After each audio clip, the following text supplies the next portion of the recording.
Tu disais quoi? Non, mais ça va. J'ai rien dit. J'ai pas entendu. Bon, on se calme un petit peu.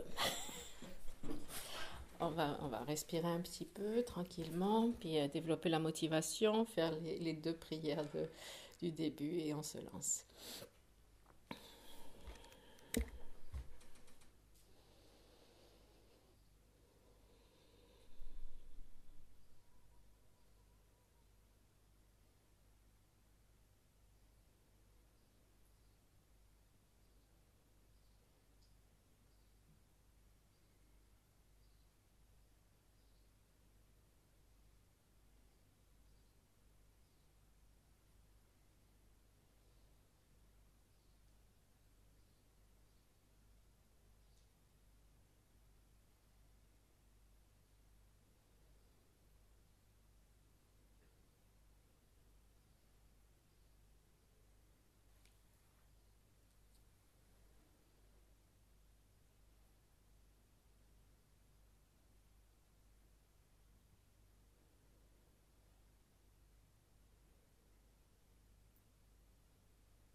Tant qu'on est là, on va en profiter pour explorer un petit peu les expériences que l'on fait en méditation. Donc, on va faire l'observation de ce qu'on appelle la nature conventionnelle de l'esprit. Donc, observer ces silences qu'il y a entre deux pensées ou entre deux respirations et essayer de rester centré sur ces expériences sans analyser, en observant simplement.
Et dans ces espaces, dans cet espace surgissent des pensées, des activités mentales.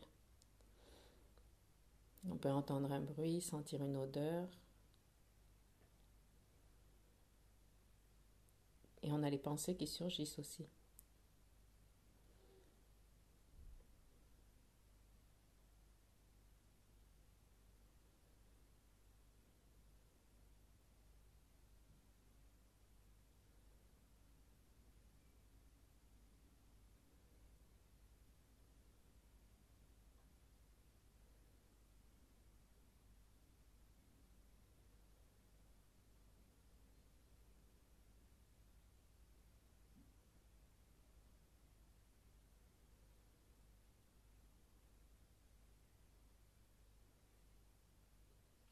Il y a donc une image mentale qui apparaît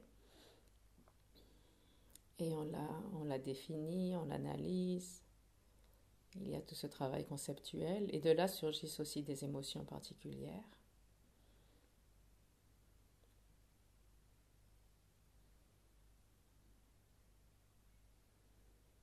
Et si on alimente ces émotions, on peut en faire une expérience très intense, mais qui est incontrôlable.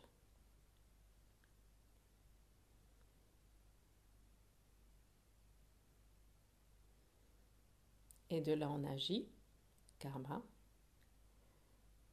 La tendance va être de réagir éventuellement d'une façon négative, destructive, ou éventuellement d'une façon positive.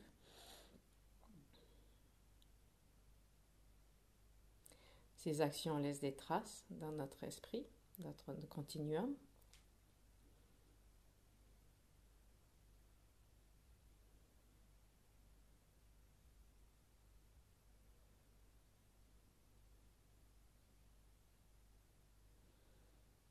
Et elles produisent à un moment donné des expériences en tant que résultats agréables ou désagréables.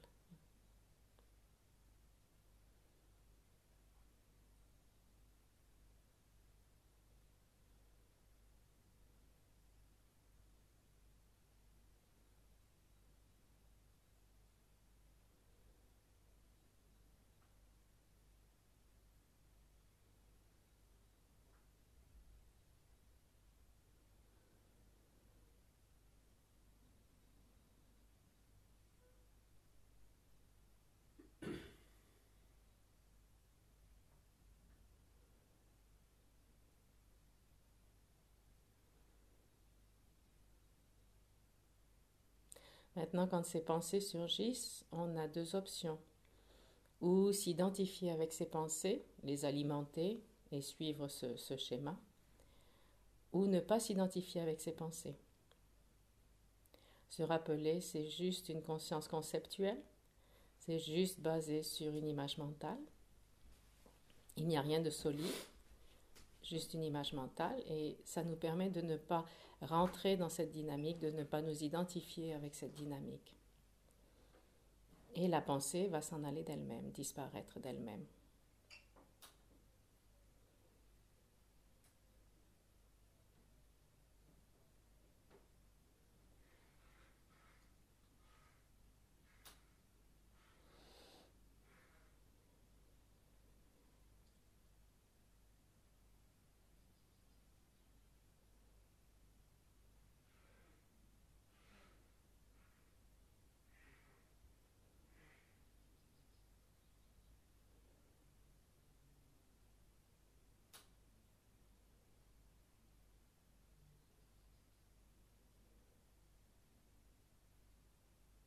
Une autre option, c'est quand surgissent ces pensées, les transformer en quelque chose d'utile, en quelque chose de constructif pour nous.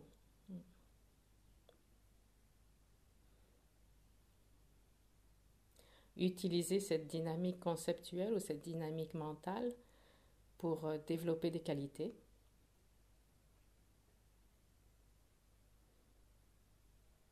L'utiliser pour développer la sagesse, la compréhension de la réalité, de notre réalité interne.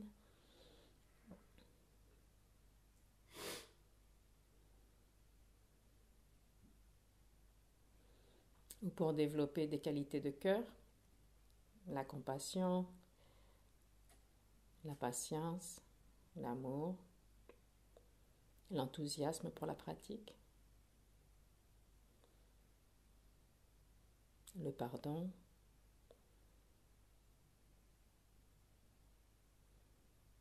l'intérêt envers autrui, etc.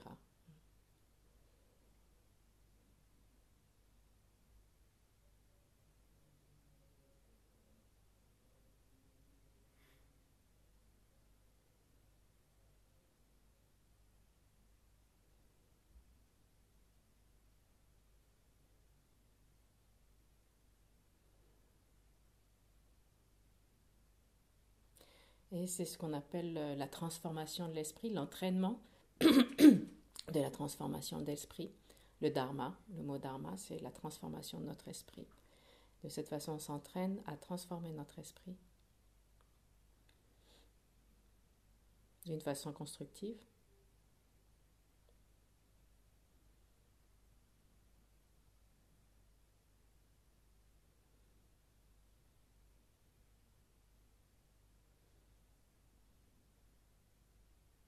En sachant que nous avons tous le pouvoir de développer l'esprit au maximum, ce qu'on appelle l'état d'éveil. Un état qui est inimaginable pour nous actuellement, on a ce potentiel en nous.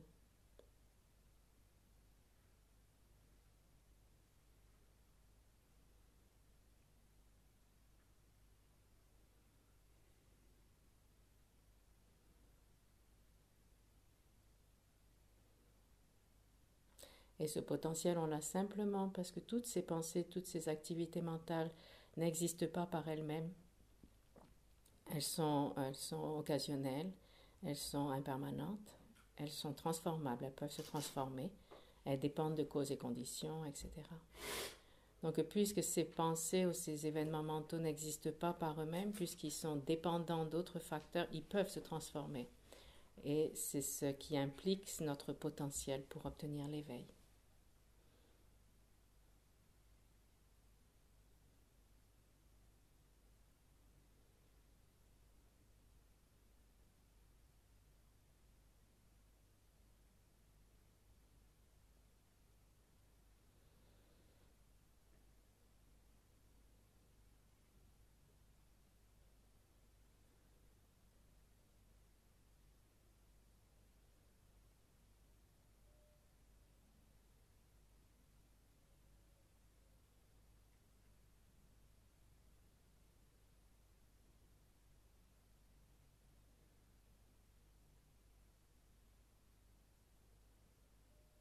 Et ce potentiel de l'éveil, il existe dans tous les êtres vivants.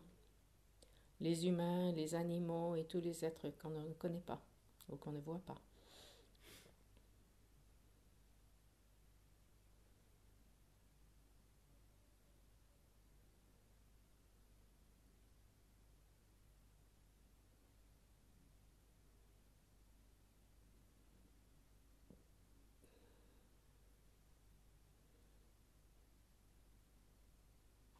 Et une fois notre potentiel complètement développé dans l'état d'éveil, on sera réellement capable d'aider tous les autres êtres à mûrir ce potentiel, que tous les êtres puissent obtenir la libération et l'éveil également.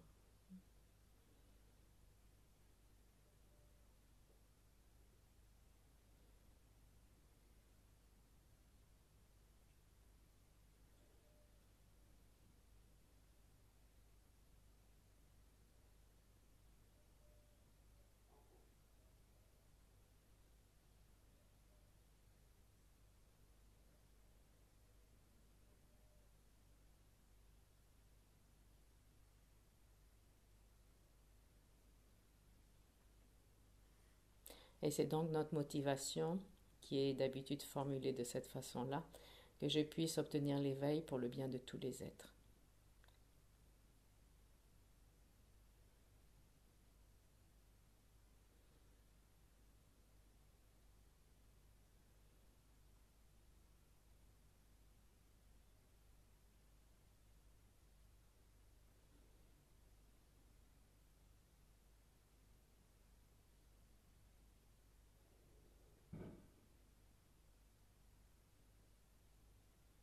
Et c'est dans ce but que l'on va ici étudiés pour pouvoir approfondir notre connaissance de nos mécanismes mentaux, pour pouvoir obtenir un tel résultat, pour pouvoir être réellement bénéfique à tous les êtres, sans exception.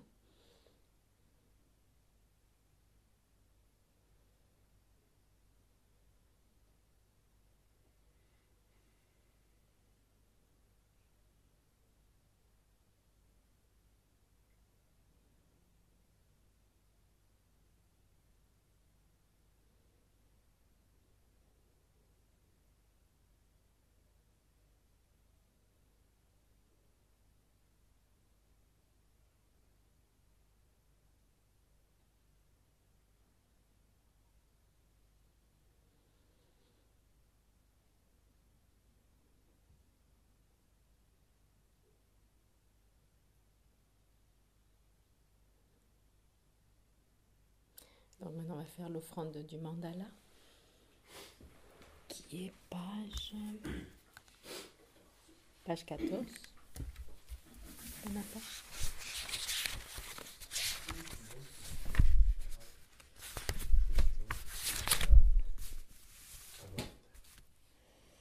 Donc mandala, ça va représenter toutes les prières qu'on aurait dû faire si on avait eu les livres. Donc l'aspect du mérite, mais l'accumulation des mérites, qui est une condition pour pouvoir étudier. On offrande au mandala pour le dharma qu'on reçoit. Non, c'est pas page 14, c'est page quoi? Si, c'est page 14. En français? Ou en tibétain? Les deux. Sashi peki junshi me tokchan rira blinshi ninde genpa di sangye shintu mikte puwayi jokun namta shinla chepa shum. Cette terre, ointe de parfums, jonchée de fleurs, ornée du mont Meru, des 4 continents, du soleil et de la lune. Je la visualise comme un champ de Bouddha et je l'offre. Puissent tous les êtres jouir de cette terre pure. Yidam Guru Radha Mandala Kaniyatayami. Et le refuge, parce que sans le refuge, ce qu'on fait, ce ne sera pas une pratique du Dharma, donc on prend refuge. Page 5, pardon. Page 5, une fois en tibétain, 2 fois en français. Sangye chetan soki chenam la janchu bardu dani kyapsuchi dagi chenyangi pe sonam ki dola penchi sangye rupang shum. En le Bouddha, le Dharma et la Sangha, jusqu'à l'éveil, je prends refuge. Grâce aux 2 accumulations réunies par ma pratique de la et des autres vertus, puissais-je devenir un Bouddha afin d'être bénéfique à tous les êtres. En le Bouddha, le Dharma et la Sangha, jusqu'à l'éveil, je prends refuge. Grâce aux 2 accumulations réunies par ma pratique de l'écoute et des autres vertus, puissais-je devenir un Bouddha afin d'être bénéfique à tous les êtres.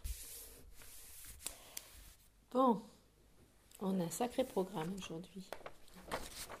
D'abord, c'est peut-être une mauvaise nouvelle, mais je pense que c'est peut-être la dernière fois qu'on utilise le système des débats, parce que le week-end prochain, ce week-end, on va voir les 7 esprits, la façon dont c'est présenté, les 7 esprits. Mais comme on a déjà vu les divisions principales, conceptuelles et non, tout ça, ça va être facile à suivre. Non?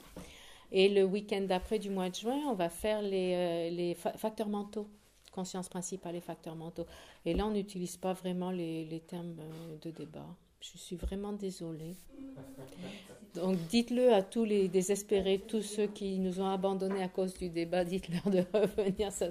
C'est assez concret. Les facteurs mentaux, c'est quelque chose qui est vraiment concret à suivre. Donc, c'est pas comme ça.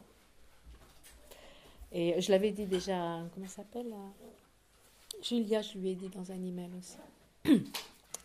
Vos exercices, ça a bien été de toute façon. Vous avez tout compris, vous avez tout répondu, on n'a pas besoin de revenir là-dessus. Non, il faut la correction. Hein? Il faut la correction. Il va falloir les corriger. Oui. À un moment donné, alors on fera une petite pause avec exercice sur les... donc là, on va quand même rentrer dans notre sujet, donc les tableaux.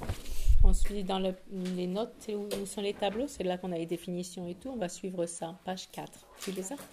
Tu les as? Non. Ah zut, je les avais envoyés, non? Par mail? Oui. Oui, je vais voir. Oui. On a celui qui est 4. Celui qui est page 4, exactement. Et en même temps, on a ce joli tableau. On l'avait déjà, mais sans les traces, sans les lignes.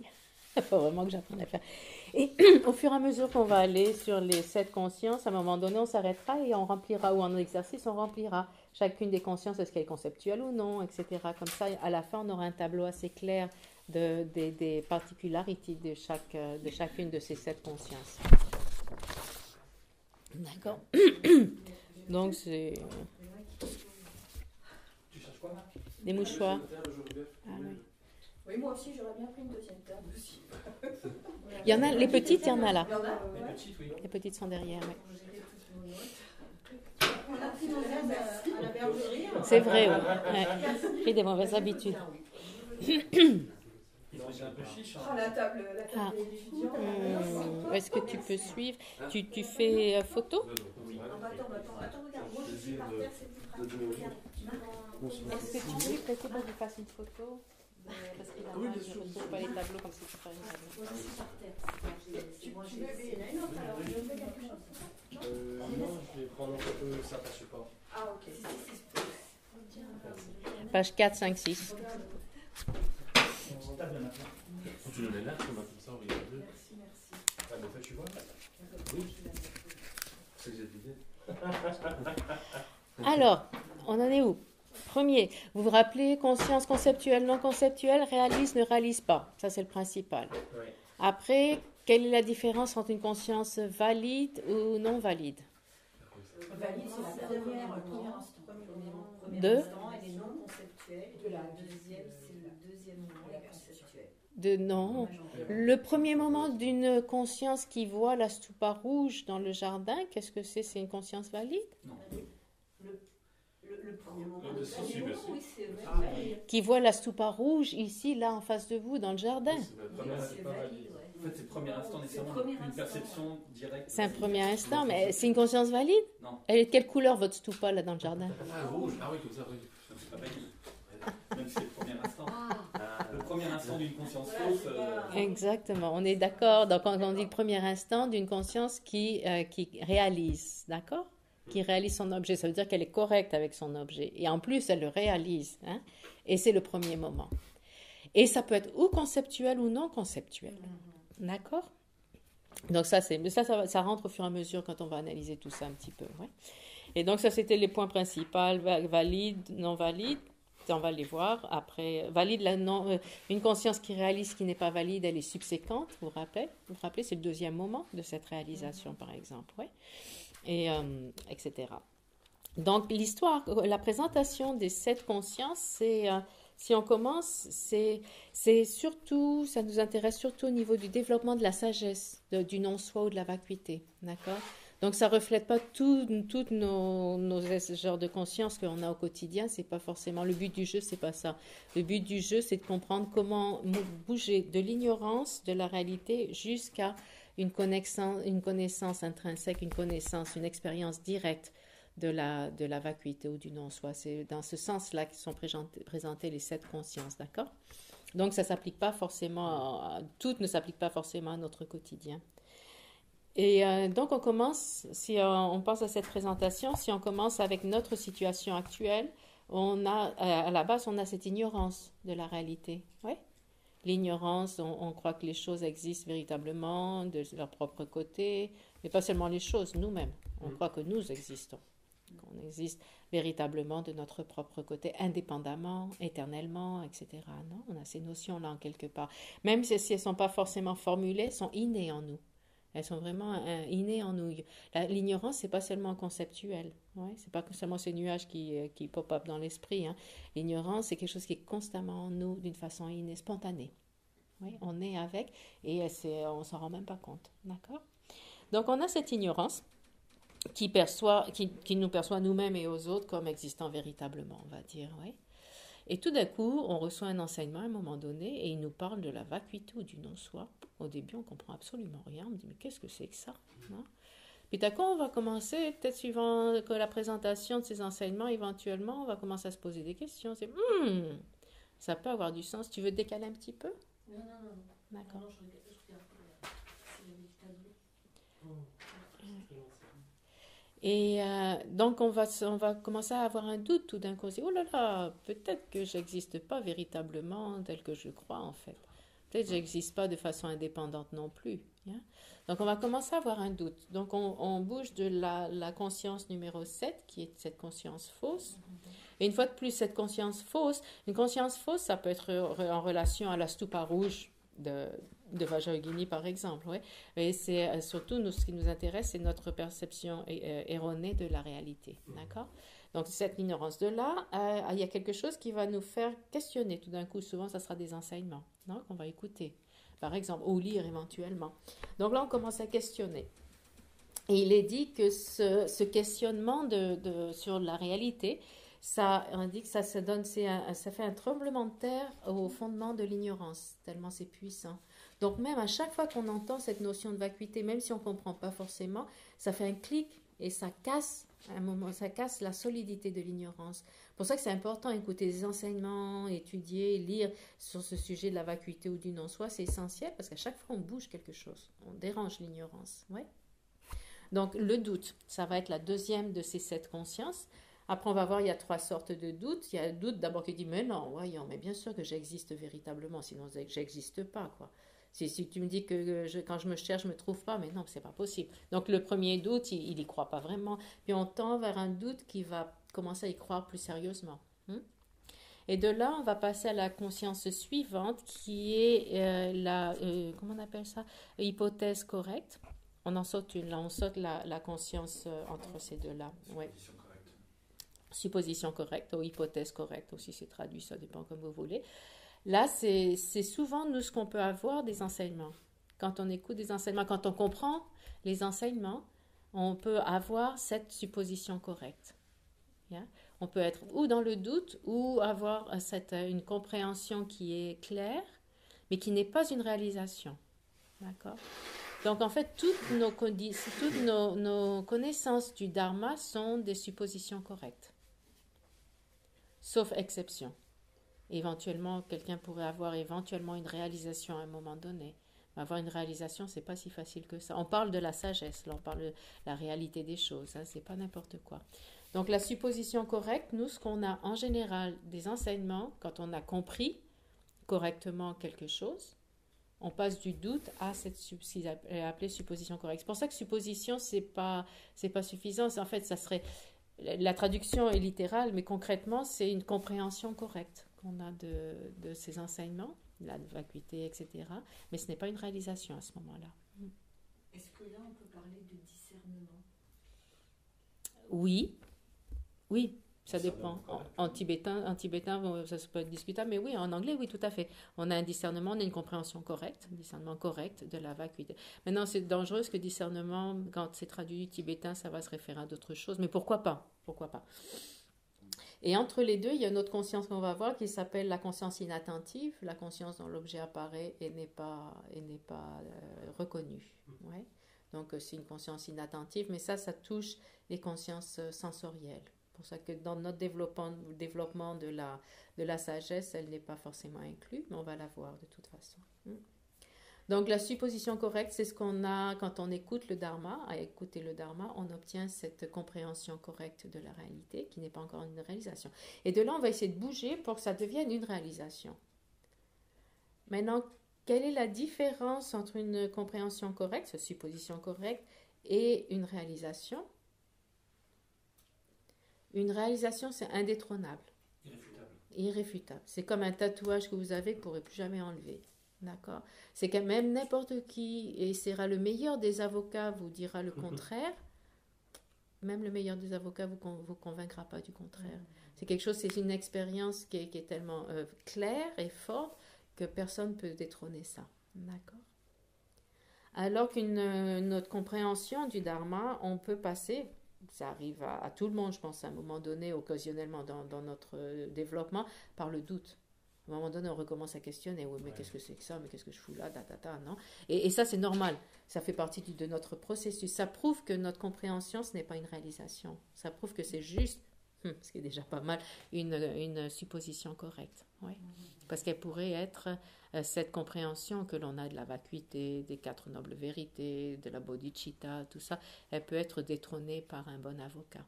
Ouais. Ou par nos propres doutes. Ouais. Des fois, on est le pire des avocats, ou le meilleur des avocats, c'est nous-mêmes de toute façon, non? Et ça, on le connaît tous. Réalisation, il n'y a pas de moyen. Il n'y aura aucun doute sur... c'est comme on boit de l'eau, on connaît l'eau. Il n'y a personne qui va nous dire, ouais, l'eau, c'est pas mouillé, l'eau, c'est sec. N'importe quoi, tu dis ce que tu veux, j'ai l'expérience, non? Maintenant, ce genre d'expérience qui est vraiment viscérale, c'est une réalisation directe. Cette expérience même, dont on parle comme goûter l'eau, connaître le goût de l'eau par exemple, qui n'a pas de goût, je suis désolée, elle va pas avoir un goût, mais bon, etc. Ça, c'est ce qu'on appelle une réalisation directe, c'est le top. Nous, c'est ce qu'on veut atteindre, c'est ce qu'on appelle la réalisation directe de non-soi ou de la vacuité. D'accord?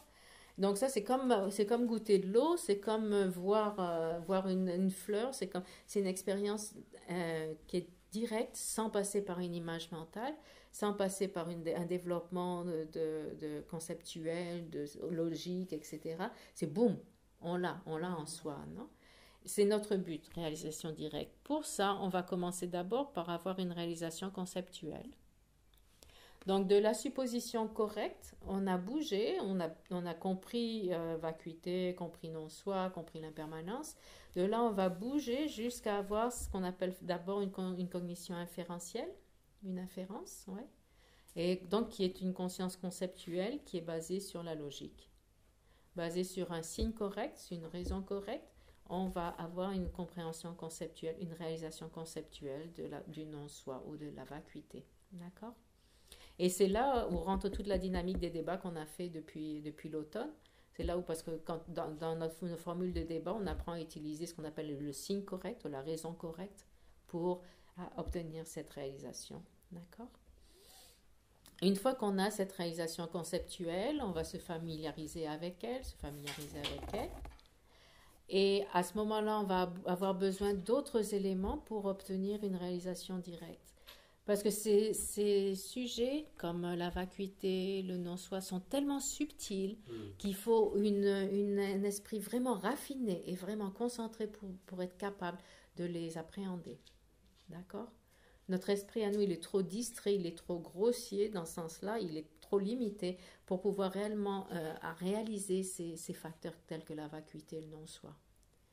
Donc, on va avoir besoin du support de ce qu'on appelle la concentration, qui est l'union du calme mental et de la vision supérieure. Ça veut dire que avant d'avoir cette réalisation directe, on va devoir développer la concentration jusqu'à Shamatha. D'accord? On développe jusqu'à Shamatha. Et en utilisant Shamatha, on va le voir un peu plus loin. On va voir qu'est-ce que c'est exactement Shamatha, le calme mental. Une fois qu'on a obtenu ce développement de la concentration qui est vraiment top, on va l'utiliser pour analyser notre objet d'observation, le jeu ou notre esprit, etc. Et dans cet état de concentration tellement raffiné, on va pouvoir analyser réellement ce jeu au niveau le plus subtil. Et on va obtenir ce qu'on appelle la vision supérieure, Vipassana. Et de là, on va pouvoir, sur cette base-là, on continue à développer notre réalisation conceptuelle du non-soi, de la vacuité. Donc, en général, ça correspond à la voie de la préparation. Donc, on développe, on médite avec la concentration, la vision supérieure, on médite. Et au fur et à mesure, l'image mentale, on a dit c'est conceptuel, d'accord? Donc, l'image mentale qui va avec la vacuité ou avec le non-soi, petit à petit, elle va se raffiner, elle va devenir de plus en plus fine, de plus en plus fine, de plus en plus légère, de plus en plus fragile. Et à un moment donné, boum, il n'y aura plus d'image mentale. On réalise directement la vacuité ou le non-soi. D'accord? Et du coup, là, ça sera une perception directe yogique. Donc là, ça devient une perception directe yogique. Exactement, perception directe mentale. D'accord. Et c'est le but. Et cette réalisation directe du non-soi, de la vacuité est tellement puissant qu'il élimine les perturbations mentales dans notre esprit. C'est pour ça qu'on a besoin de cette expérience directe de la vacuité pour éliminer réellement nos perturbations mentales. Parce que ça élimine pas seulement l'aspect manifeste des perturbations, mais aussi les empreintes karmiques, les graines laissées par ces perturbations dans notre esprit. Elles commencent aussi à être éliminées par cette réalisation directe du non-soi ou de la vacuité. Donc c'est là que vraiment commence le travail d'élimination d'un être supérieur, d'un être arya qu'on appelle. D'accord? Toutes les expériences qu'on aura avant cette réalisation directe ne sont pas assez fortes pour éliminer complètement ces perturbations. Avec une réalisation conceptuelle de la vacuité ou du non-soi, on peut freiner les manifestations de ces perturbations. Déjà, parce que déjà on les prend moins au sérieux. Parce qu'on a déjà une compréhension de la réalité, donc on les prend moins au sérieux. On peut commencer à travailler là-dessus. Dans l'aspect manifeste de ces perturbations, on peut éliminer ça éventuellement, graduellement. Mais il reste toujours ce potentiel des empreintes karmiques. Après, c'est déjà pas mal. Oui, non, c'est énorme, c'est énorme. Déjà, avoir une réalisation conceptuelle de la vacuité ou du non-soi, c'est énorme, quoi. Avoir une hypothèse correcte de la vacuité du non-soi, c'est aussi énorme. Parce qu'on voit notre niveau, à chaque fois qu'on approche un peu plus de notre compréhension de la vacuité ou du non-soi, à chaque fois, il y a moins de place pour les perturbations. Et on les prend moins au sérieux, non? Donc tout est, depuis le doute c'est vraiment le début de notre travail, de notre capacité à transformer notre esprit. À partir du doute, on commence à questionner cette structure répétitive, incontrôlable et conditionnée qui nous fait avoir constamment ces perturbations, etc. Non? Donc le doute, c'est super important pour commencer. La première fois que vous avez entendu le mot non-soi vacuité, moi je me rappelle au début, je m'endormais, je me dis mais qu'est-ce que c'est ça, c'est n'importe quoi. Mais n'importe quoi, tu me dis qu'il y a rien qui existe, là, n'importe quoi, etc. C'est pas grave, on commence à douter, on commence à questionner. Pour ça c'est important de s'approcher aux enseignements, c'est important. Et graduellement, on évolue comme ça, en sachant que le but final, c'est cette réalisation directe de la vacuité. Pourquoi? Parce que c'est cet esprit qui a la capacité de vraiment détrôner les afflictions, nos perturbations. On les voit comment c'est très difficile pour nous de les limiter. Déjà d'éviter qu'elles surgissent quand il y a... En général, c'est la maman, par exemple. La maman qui nous connaît tellement bien, c'est elle qui va dire « boum » par exemple. Non? Et là... Même si en société ou en communauté ou pendant les enseignements, on se porte bien, on essaye de ne pas montrer ni l'impatience ni rien. Dès que la maman est en face de nous, elle a tout, boum, ça y est, au double temps, on réagit, non? Alors qu'une fois qu'on a ce développement de la connaissance de la vacuité, on va réagir de moins en moins. Une fois que la réalisation directe, il n'y aura plus ça. On a détrôné cette capacité potentielle, cette possibilité. Graduellement, hein. Le premier moment de la réalisation de la vacuité directe ne veut pas dire qu'on ça y est, on est un Bouddha, c'est pas vrai. Hein. Alors qu'il y a certaines personnes qui pensent que c'est ce qu'ils appellent ça l'éveil. On en voit souvent d'Aramsa, là, etc. Oh, j'ai reçu l'éveil, j'ai l'éveil, même sur YouTube, on en voit. Ils ont peut-être une réalisation conceptuelle du non-soi, peut-être même pas, on ne sait pas, mais c'est pas l'éveil. Même cette réalisation directe, cette expérience viscérale du non-soi, le premier moment n'est pas suffisant. Le premier moment, il va casser tout concept d'existence véritable. Mais la tendance innée de l'existence véritable, elle est encore en nous. Ouais. Le côté inné, c'est beaucoup plus difficile à détrôner. C'est pour ça que c'est important d'avoir la concentration, etc., pour avoir cet esprit qui est raffiné, qui est capable de toucher ça, non? Et donc, le côté inné de l'ignorance et des perturbations va être abandonné avec toutes ces méditations répétées sur de la réalisation directe de la vacuité. D'accord? Donc, c'est la raison de présenter ces 7 esprits, en gros, c'est cette conscience. La plupart, à part la conscience inattentive, les autres, elles expliquent comment on évolue, tac, de l'ignorance jusqu'à cette réalisation directe. Oui? Maintenant, dans les divisions ici, oui, on va voir ça. Donc, on va d'abord commencer par le numéro 1, qui sont des perceptions directes. Et on commence par la définition. Donc, page 4. C'est parfait. Une cognition qui est libre de conceptualisation et non erronée. Alors, on va déchiffrer ça. Une cognition, donc ça veut dire que c'est une conscience, On précise parce qu'il y a une école, la première école bouddhiste, les Vaibhashika, qui disent qu'aussi les facultés sensorielles peuvent être une perception directe. Nous, on n'est pas d'accord. C'est pour ça qu'on dit une cognition, c'est une conscience. On parle de conscience. Toutes les autres écoles sont d'accord. Perception directe, c'est une conscience. Libre de conceptualisation. Non conceptuelle. Trop facile, non? Et non erronée. Non erronée par rapport à son objet apparent, apparaissant. Et c'est pas seulement le fait que comme elle est non conceptuelle, donc oui, elle n'aura pas d'image mentale. Donc c'est évident qu'elle elle connaît son objet apparaissant. Mais c'est plus que ça dénote le fait qu'elle connaît son objet apparaissant dans le sens où elle n'est pas erronée par rapport à son objet apparaissant. C'est une conscience correcte en fait. Ouais. C'est une conscience correcte, non conceptuelle. D'accord? Maintenant, on pourrait penser qu'elle réalise son objet. Pas forcément. D'accord? La plupart des perceptions directes qu'on va voir, elles réalisent leurs objets, mais il y a une perception directe qui ne réalise pas son objet. La conscience inattentive. Ok. Donc c'est important. On dit que, quand on dit non erronée, on dit qu'elle a l'apparence claire de l'objet. Le terme apparence claire de l'objet dénote le fait qu'il n'y a pas d'image générique. Elle est non conceptuelle et elle est correcte. Elle connaît son objet d'une façon correcte et elle est non conceptuelle. Maintenant, si on va dans les divisions, dans le tableau, division, il y a une perception directe peut être une cognition valide, subséquente, ou cette connaissance inattentive. On y est? Oui. Division, donc une perception directe peut être une cognition valide, subséquente, ou connaissance auquel un objet apparaît mais n'est pas certifié. Qui sont des perceptions, dans ce cas-là, sensorielles. Toutes les perceptions directes, sauf la yogique, sont divisées en 3, valides, subséquentes, au numéro 3, connaissance inattentive. Okay, là, on va le voir avec des exemples, mais maintenant qu'on connaît ces termes, valides et subséquentes, c'est beaucoup plus facile quand même. Hein? Donc ça, c'est un aspect. C'est pour ça qu'on dit qu'elle ne réalise pas forcément son objet, parce que si c'est une connaissance inattentive, elle ne réalisera pas son objet, mais c'est une perception directe qui ne passe pas par une image générique, ouais, et qui a une apparence claire de l'objet. Après, donc quant à...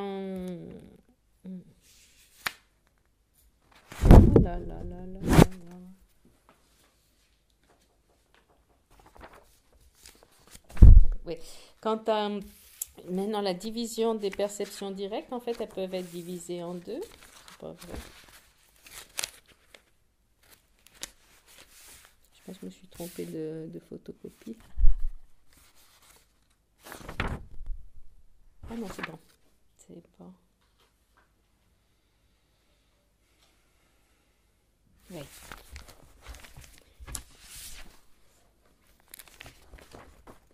On enlève.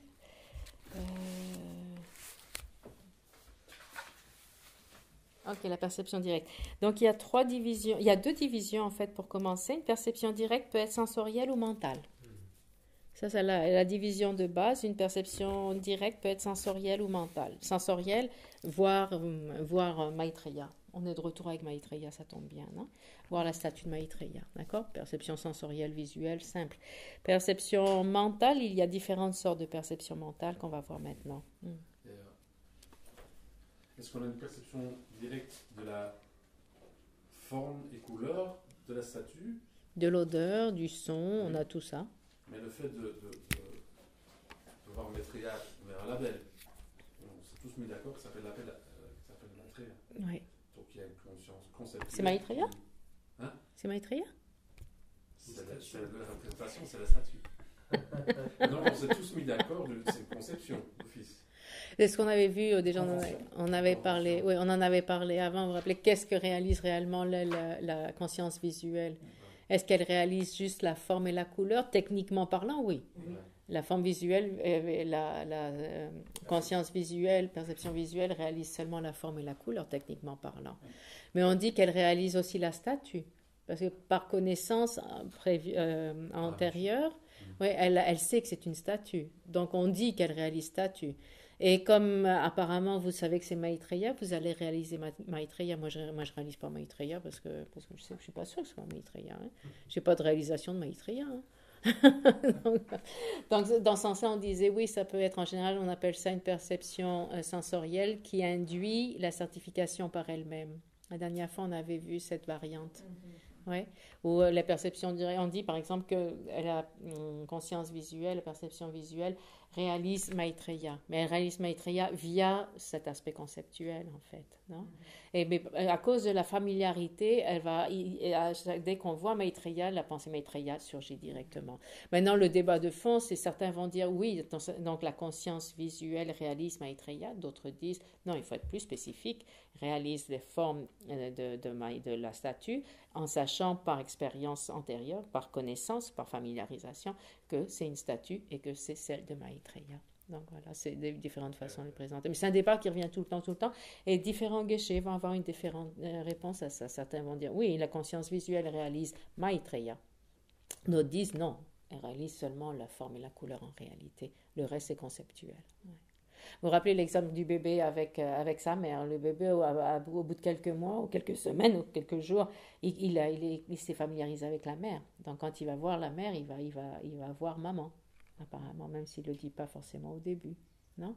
Donc, apparemment, c'est par la familiarité, il y a cette certification systématique qui se fait par lui-même. Donc, perception directe sensorielle.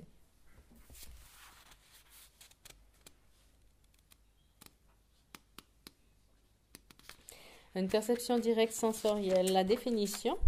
Vu que c'est une perception directe, ça va être une cognition libre de conceptualisation et non erronée, d'accord? Sensorielle, ce qui fait que cette perception directe est sensorielle, c'est parce qu'elle est produite en dépendance de sa propre condition dominante. Habilitante, c'était traduit, mais dominante, c'est quand même mieux. Et ça, en général, c'est ce qui est utilisé comme terme. Ce qui est produit en dépendance de sa propre condition dominante, non commune, une faculté sensorielle physique. Faculté sensorielle physique, ça se réfère à la faculté de l'œil. Ouais.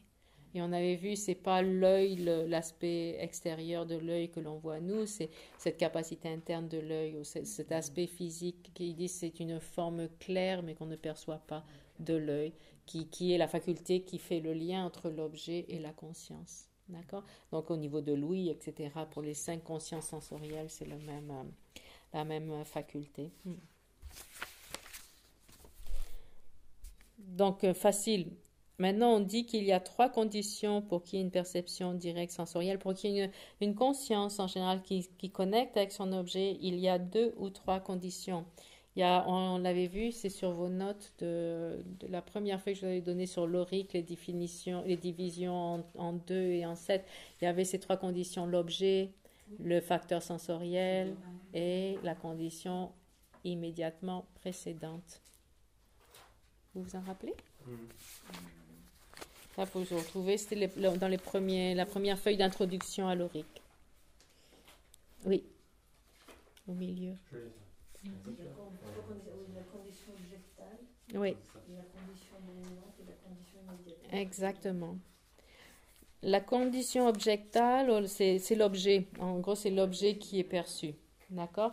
Et ça peut être un objet extérieur ou interne. Souvent, quand on parle de condition objectale, on parle de l'objet qui est perçu par les consciences sensorielles, souvent, la plupart du temps, non? Sinon, pour les consciences mentales, ce sera un objet mental. D'accord? Interne, pas externe. Et donc, ce sont 3 conditions nécessaires pour qu'une conscience connaisse son objet. Oui. Tant que s'il n'y a pas cette combinaison, au moins des 2 conditions, des 2 dernières conditions, il n'y a pas de cognition de la part de la conscience. Donc déjà, il y a besoin d'un objet, comme vous vous rappelez les définitions. Qu'est-ce que c'est un existant? C'est un objet d'une conscience, etc. C'est connu par une conscience réalisée par une cognition valide, etc. D'accord? Donc, il y a un objet. Toute conscience a un objet. Maintenant, quand on parle de la condition objectale, on parle souvent d'un objet extérieur, comme la stupa, Maitreya, etc. Ensuite, la condition dominante non commune, donc c'est une faculté. Ça peut être sensorielle, physique ou mentale. Oui, suivant la conscience. Ça, c'est facile, d'accord? Et c'est cette condition qui démarque si cette perception directe dont on parle maintenant est sensorielle ou mentale, suivant quelle est la faculté sensorielle qui est sa cause principale. Ouais.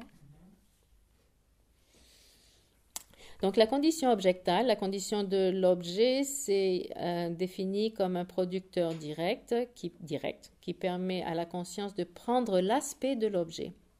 Chacune de ces trois conditions a comme une fonction particulière qui fait que la cognition connaît son objet. Donc la condition de l'objet objectal permet à la conscience de prendre l'aspect de son objet. D'accord? Et ça peut être le vase, la maitreya, tout ce qu'on veut. Okay? Et on parle surtout donc de cette condition objectale, surtout pour les consciences sensorielles principalement, qui ont un objet externe. Okay? Maintenant, Maintenant, quand on parle par exemple de Maitreya, qui est la condition objectale pour cette perception directe de Maitreya, comme c'est une condition, c'est une cause, ça veut dire qu'elle existe avant que la conscience connaisse Maitreya. D'accord? Ces trois conditions, la fonction d'une cause ou d'une condition, c'est de produire son résultat.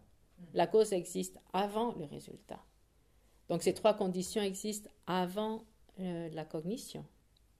Pour qu'il y ait cette cognition, on doit avoir ces trois facteurs réunis. Seulement une fois que ces trois facteurs sont réunis, on aura une cognition. Ouais. Ou deux facteurs pour les consciences mentales qui n'ont pas d'objet particulier en tant que tel. Ou l'objet est mental. Ouais. Excuse-moi, j'ai eu un moment d'absence. Tu parlais de la condition souveraine, la condition non commune. Et la immédiatement précédente. Ouais. Donc les trois ont besoin d'être présentes. Elles fonctionnent comme une cause. Une cause est présente avant la cognition. Donc Maitreya, elle existait avant que vous la voyiez, quoi. L'instant précédent, Maitreya, elle était en face de vous. Oui, la cause est là. La deuxième cause, c'est une condition dominante non commune, donc cette faculté sensorielle. Là, il est dit... Faculté sensorielle ou mentale? Ou mentale.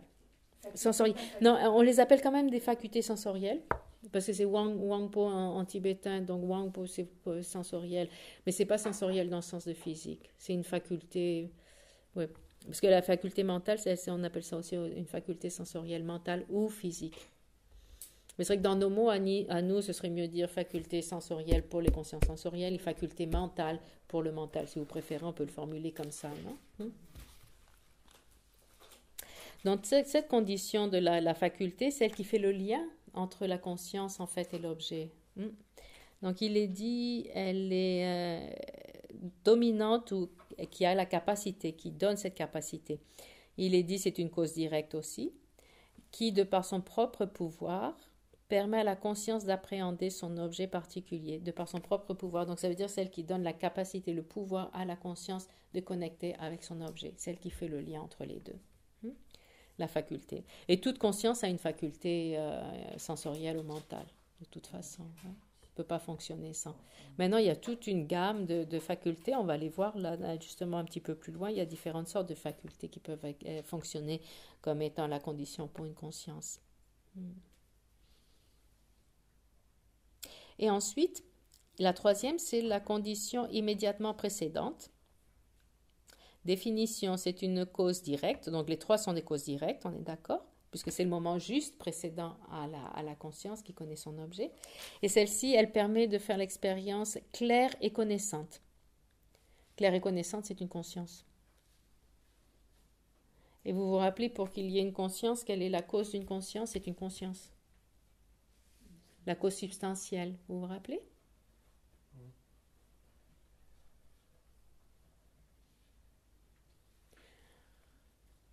Comme c'est ce qui justifiait C'est une conscience immédiatement précédente. Voilà, c'est une conscience, c'est la conscience du moment juste précédent. Ouais. Donc vous vous rappelez la raison de la renaissance, c'est justement parce que toute conscience existe par le fait à une conscience, à une condition, une cause substantielle qui est la conscience précédente. Ici, on la retrouve aussi. La conscience précédente est la cause pour la conscience suivante, c'est la cause substantielle. D'accord? Donc, il y a toujours une conscience précédente. Maintenant, si je pense Maitreya, parce que je sais qu'elle est là, je l'ai vue, je pense Maitreya, la condition immédiatement précédente peut être une conscience visuelle de Maitreya, par exemple. Ce n'est pas forcément une conscience mentale. Alors que je pense Maitreya, c'est une conscience mentale. Mais sa condition précédente peut être juste le moment précédent où j'ai vu Maitreya aussi. Donc, le moment précédent peut être une conscience visuelle, même si la conscience du moment est une conscience mentale. D'accord? C'est juste le fait que c'est une conscience qui la précède. S'il n'y a pas de conscience précédente, la conscience n'existe pas de toute façon. Non? Donc, il y a toujours un moment précédent de toute façon.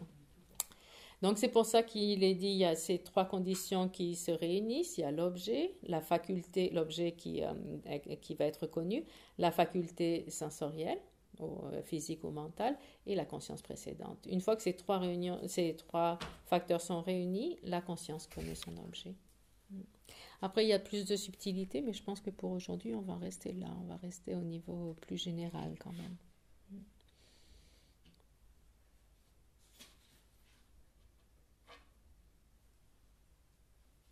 Oui, non, on ne rentre pas dans les détails.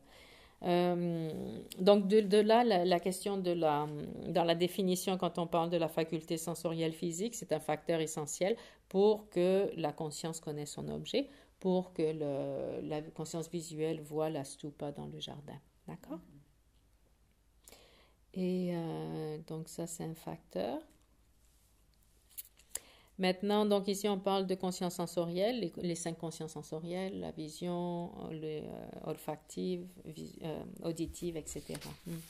Ensuite, maintenant, on pourrait se demander, est-ce qu'on peut avoir une perception directe sensorielle, comme la vision de Maitreya, sans avoir une conception conceptuelle?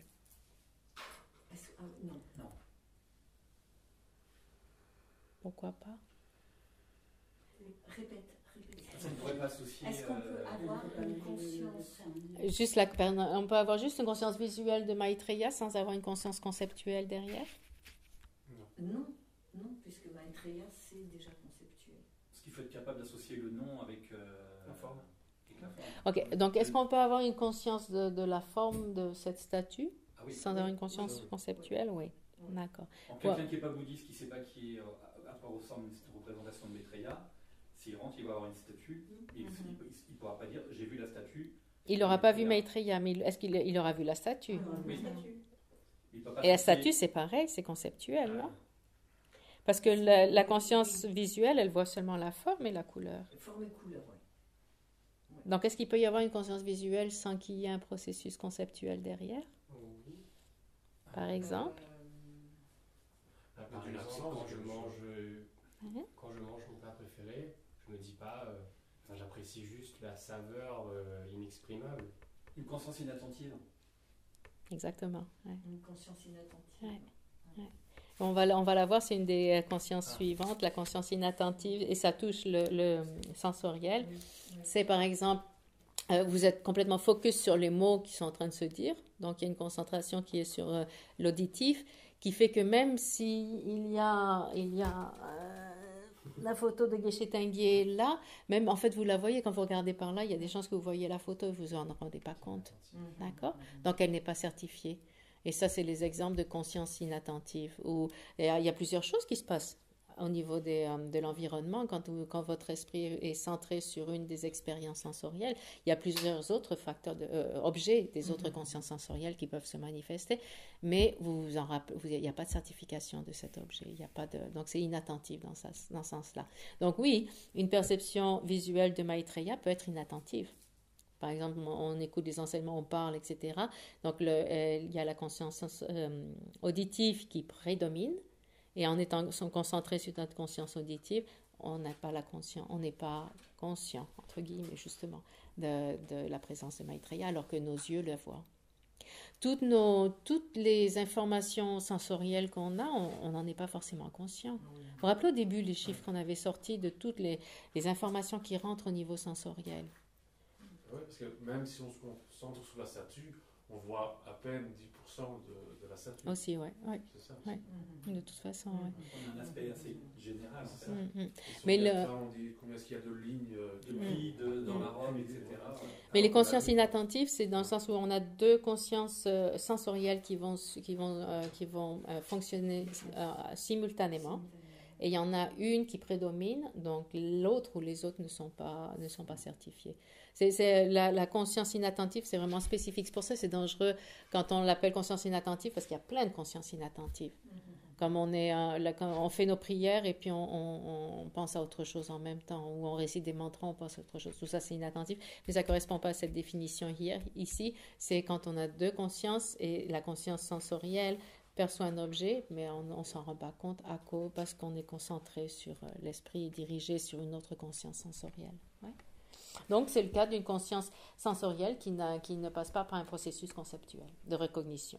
Et on en a beaucoup tout le temps, toute la journée. On a plein de consciences sensorielles qui perçoivent des objets qui ne sont pas enregistrés mentalement, ce qui est logique, pas capable. Oui, tant mieux. Oui.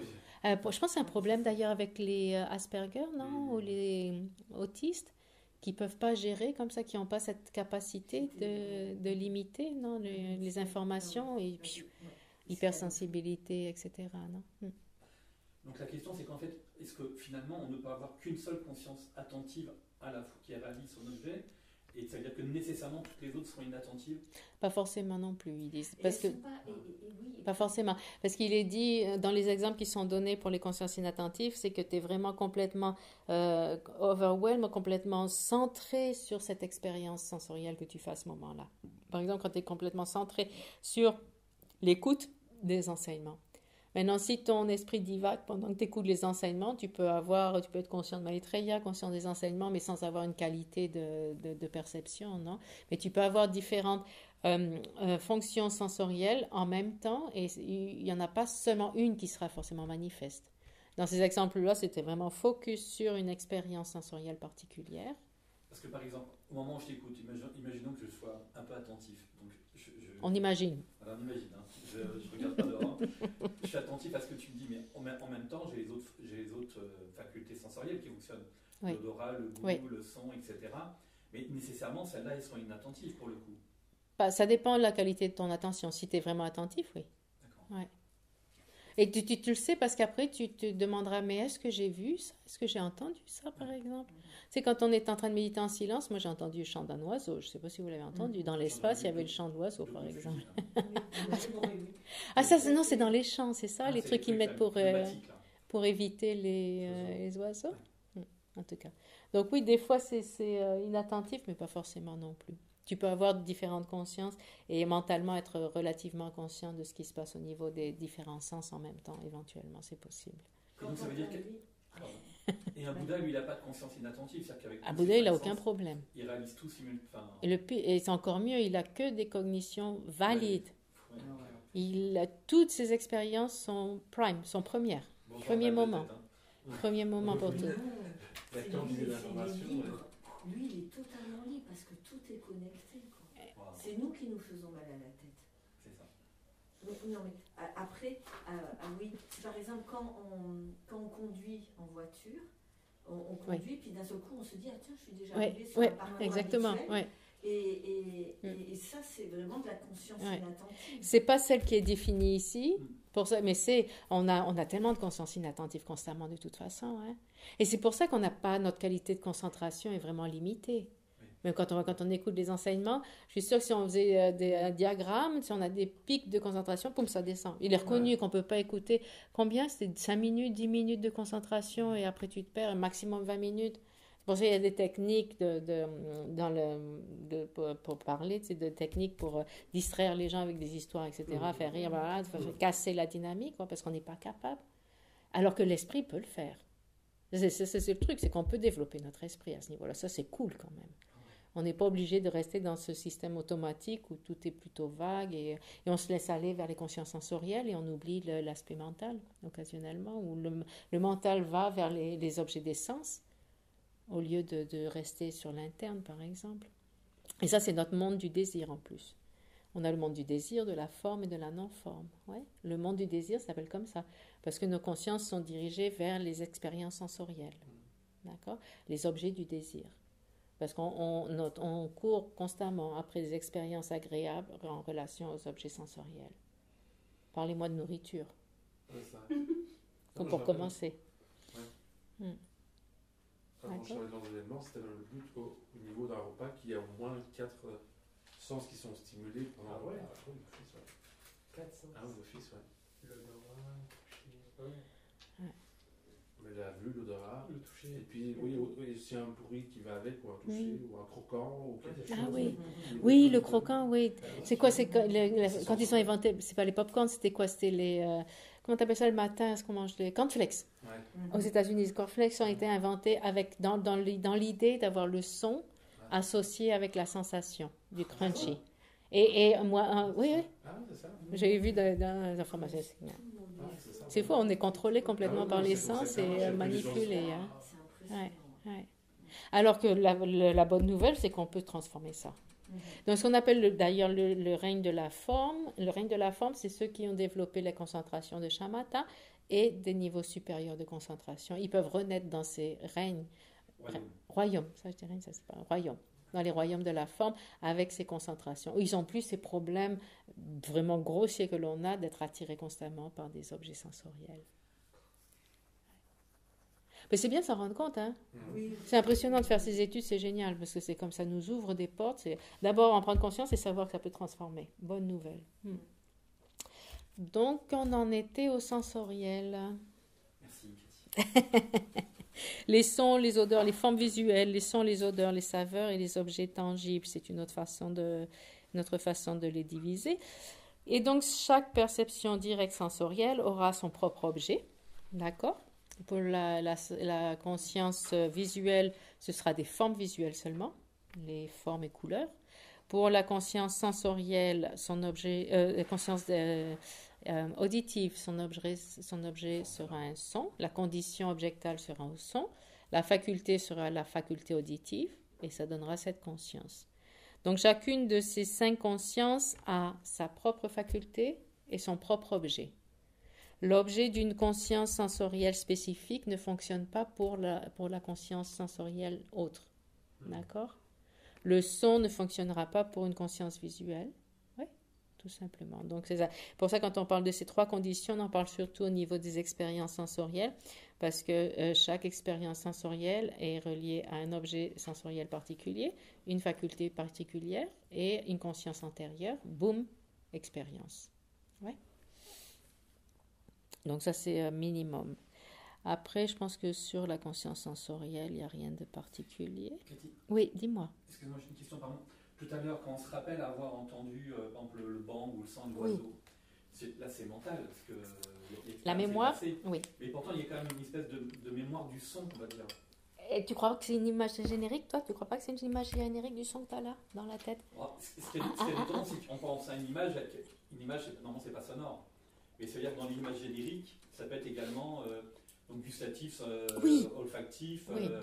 C'est pas qu'une image. C'est ça, c'est pour ça que c'est dangereux de l'appeler image mentale. Représentation mentale, ça serait moins risqué dans ce sens-là. Mais l'image, ça parle tellement plus l'image mentale. Mais tu as raison, c'est une représentation mentale. Tu te rappelles un son, tu te rappelles le goût du tiramisu d'hier, non? Donc c'est bien Vous n'avez pas eu de tiramisu hier? Image, en fait. Ouais, représentation mentale, oui, c'est mieux. Ou le générique, comment on appelle ça? La généralité du sens. Le terme n'est pas beau, c'est littéraire du tibétain. Et donc, si on a une conscience mémoire, on va le voir d'ailleurs, c'est dans les consciences subséquentes, une conscience mémoire, ce qu'on appelle une conscience mémoire, c'est basé sur une réalisation prévue. Si tu n'as pas réalisé le son de la perdrix tout à l'heure pendant la méditation, tu ne peux pas avoir une conscience mémoire. Par exemple, si c'est une conscience inattentive, de dire « Oh, mais il me semble avoir entendu le son d'un chant d'un oiseau. » Je n'en suis pas sûre. C'est une conscience inattentive, par exemple, non? Et on peut avoir des mémoires, se rappeler des choses sans que ce soit ce qu'on appelle une conscience mémoire. Mais ce qu'on appelle une conscience mémoire, c'est-à-dire que tu as réalisé ton objet avant. Et donc l'esprit est capable de se rappeler cet objet. La mémoire vient de là. Donc c'est bon de savoir. Parce qu'en fait, dans notre quotidien, on réalise plein de choses constamment. Ouais. Notre quotidien, on n'a pas besoin de passer par un signe correct, par la formule du débat du syllogisme. Le son est impermanent parce que c'est un produit pour comprendre les choses par notre expérience, par la familiarisation, par notre apprentissage relatif. On fait plein d'expériences, plein de réalisations constamment au quotidien, d'accord? Ici, quand on complique les choses, c'est pas compliqué, mais quand on parle de réalisation... Non, parce que c'est la vraie réalité des choses. On les décortique. Exactement. On approfondit nos connaissances. Ok. Et donc, cette perception directe, par exemple, de Maitreya, t'as perdu ta tête? Mais je vois plus mon stylo.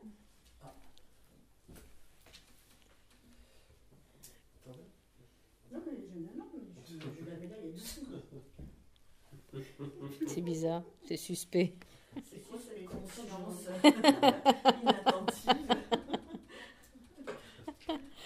Ok, perception directe sensorielle. Donc, voir Maitreya ici présent en face de nous, elle peut être valide. La division qu'on avait vue avant, elle peut être valide, subséquente ou inattentive. D'accord?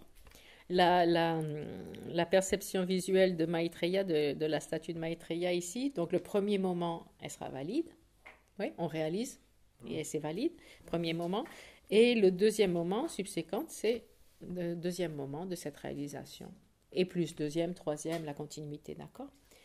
Donc, toutes ces perceptions directes peuvent être ou valides ou subséquentes. On l'a sur le tableau, dans les divisions, ou cette conscience sensorielle peut être inattentive. Ouais, on est là sur le tableau, d'accord? Oui. Perception directe, division, valide, subséquente ou inattentive. Ok. Donc, pour les sensoriels, c'est facile. Les sensoriels, ça nous aide à comprendre comment on fonctionne. L'idée pour nous, c'est d'aller sur l'aspect mental, mais au moins, ça nous permet de comprendre comment on fonctionne au quotidien. Et c'est quelque chose dont on fait l'expérience, donc c'est facile à comprendre. Une fois qu'on a compris le sensoriel, on peut commencer à comprendre un peu mieux comment ça fonctionne au niveau mental. D'accord? Donc maintenant, nous avons des perceptions directes mentales. Il y en a 3. La numéro 2, numéro 3 et numéro 4. Perception directe mentale qui ne sont... La numéro 2, ça veut dire que c'est une perception directe mentale qui n'est ni le numéro 3 ni le numéro 4. Je suis perdue. Oui, pardon. Je page 4. Page 4, la division C'est ici. ni une autoconnaissance ni yogique, c'est ça. D'accord. D'accord, on a une division en 4 ici. Ouais. En fait, numéro 2, 3, 4, elles sont mentales, elles ne sont pas sensorielles. Rappelez, une conscience peut être ou sensorielle ou mentale. Oui, d'accord. Oui, puisque si ça utilise une faculté sensorielle physique, ce sera une conscience sensorielle. Si ça n'utilise pas ni la faculté de la vision, de l'audition, etc., ça sera une cognition mentale, dans ce sens-là. Donc 2, 3, 4 ont des facultés mentales, pas des facultés physiques. La numéro 2, perception directe mentale. C'est une perception directe, donc c'est une cognition libre de conceptualisation et non erronée. Ça, c'est facile. Toutes, elles ont cette partie de la définition, c'est perception directe. Ensuite, celle-là, on le devine, elle est mentale, donc elle n'aura pas une faculté sensorielle physique. Elle aura une faculté sensorielle mentale. C'est logique, d'accord? Donc, le premier point est logique, ce qui est généré en dépendance d'une faculté sensorielle mentale, qui est sa propre condition dominante, non commune, d'accord? Et en plus, c'est une conscience hétérocognition. Hétérocognition, ça veut dire que ce n'est pas le numéro 3. Numéro 3, c'est autoconnaissante. Et toutes les autres, on va voir ce que c'est, toutes les autres cognitions sont hétérocognition. Ça veut dire qu'elle ne prend pas l'aspect de la conscience elle-même. On va le voir juste après. Le hétéro. Hein? Oui, hétéro, c'est à l'extérieur. Donc l'objet, c'est pas la propre conscience elle-même. Non, elle prend pas l'aspect de son agent d'appréhension. C'est un peu dangereux parce qu'en Mahamudra, tu prends la conscience comme l'objet. Ouais. Alors que c'est pas une conscience autoconnaissante. Donc, il faut bien formuler les mots. Hétéroconnaissance, ça veut dire qu'elle prend un objet qui n'est pas elle-même. Qui est autre que la Certaine façon. Ça peut être une conscience aussi. Oui. C'est pour ça que c'est dangereux. Tu peux redire pour hétéroconnaissance? Elle ne prend pas l'aspect de la conscience elle-même. Elle ne prend pas l'aspect d'elle-même. Elle ne prend pas l'aspect d'elle-même. Ça va être plus clair quand on va voir la numéro 3.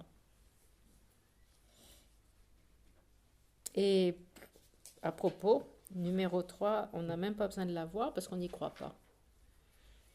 Il n'y a que quelques écoles qui acceptent la conscience autoconnaissante. Un exemple de perception directe mentale, ça serait... Attends, on va y arriver. Ah oui, d'accord. Qui soit ni yogique, ni autoconnaissante. Ok. Et on en a déjà entendu parler avant d'ailleurs. Cognition, elle peut être la même chose comme les consciences sensorielles. Elle peut être valide, une réalisation directe du premier moment. Elle peut être subséquente, une réalisation directe qui est le second moment. Ou elle peut être inattentive. Ok.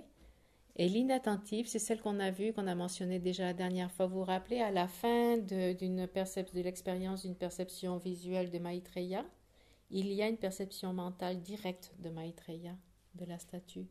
Et elle est trop courte pour qu'on s'en rende compte, pour qu'on en soit conscient. Donc on ne la réalise pas en fait. D'accord ? C'est ce petit moment trop court pour qu'on puisse le réaliser. Ce petit moment mental, à la fin de toute conscience sensorielle, il y a ce petit moment mental qui est une réalisation mentale de ce qui vient d'être perçu physiquement, sensoriellement, et il ne peut pas être réalisé. Et quelle est la fonction de ce petit ? Je pense qu'il fait le lien avec les consciences conceptuelles, très probablement. Avec la conscience conceptuelle. Mais il est tellement imperceptible qu'on n'en prend pas compte. Les Aryas, les êtres supérieurs, peuvent le percevoir. Parce qu'ils ont cet esprit raffiné qui est capable de percevoir ce petit moment trop court. Mais nous, les êtres ordinaires, on ne peut pas percevoir. Et c'est sûrement ce qui fait le lien entre la perception sensorielle et la conscience conceptuelle qui dit Maitreya. D'accord. Mais c'est une énigme pour nous. Ok. Maintenant, pourtant, ce petit moment, c'est seulement une conscience inattentive. Il y a d'autres perceptions directes mentales qui seront ou valides ou subséquentes. Il s'agit de la clairvoyance. Mais pas n'importe quelle clairvoyance.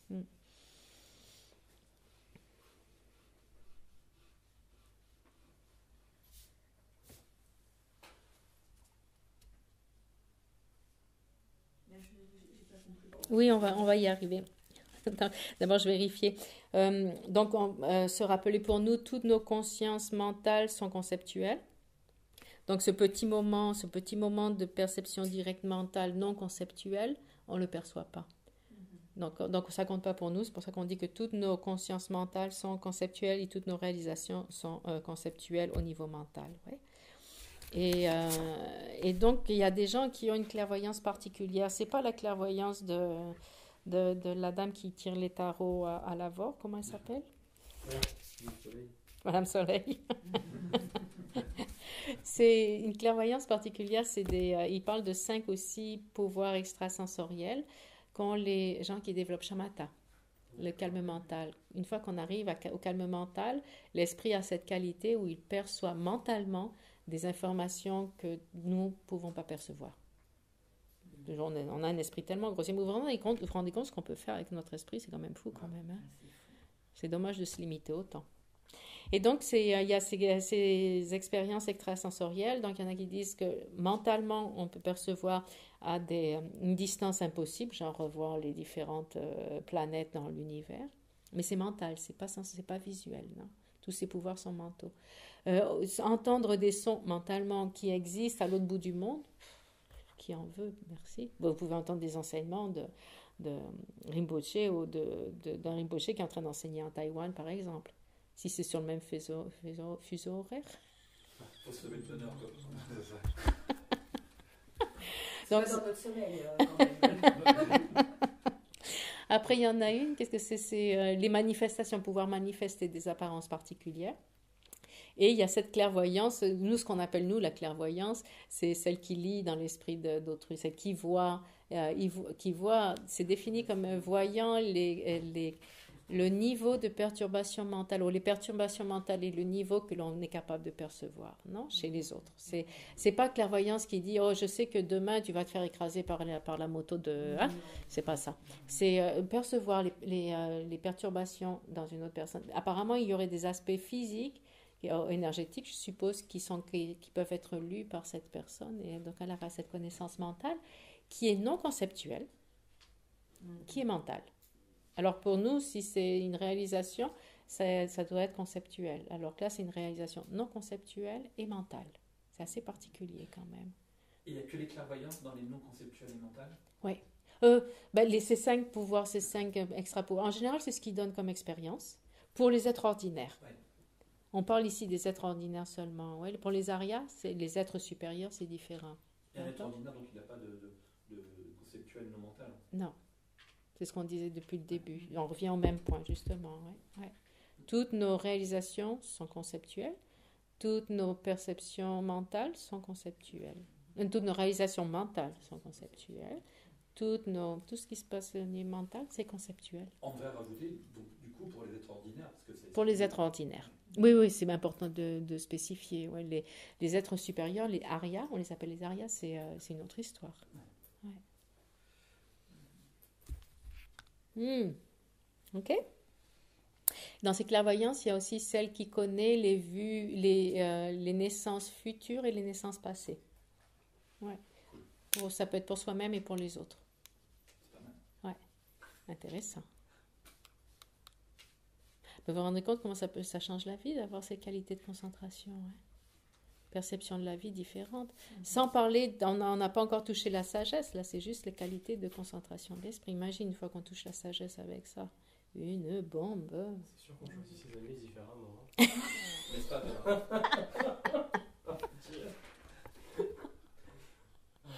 Ouais.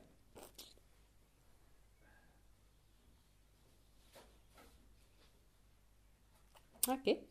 Maintenant, quand on parle de ce petit moment très court de conscience mentale que l'on a, de perception directe mentale que l'on a, il y a plusieurs options qui sont formulées par les différents érudits du passé. Il y en a qui disent que là, en fait, il y a eu une conscience sensorielle qui alterne avec une conscience mentale qu'on ne perçoit pas, plus une conscience, et est-ce qu'elles sont alternées comme ça sans qu'on les perçoive?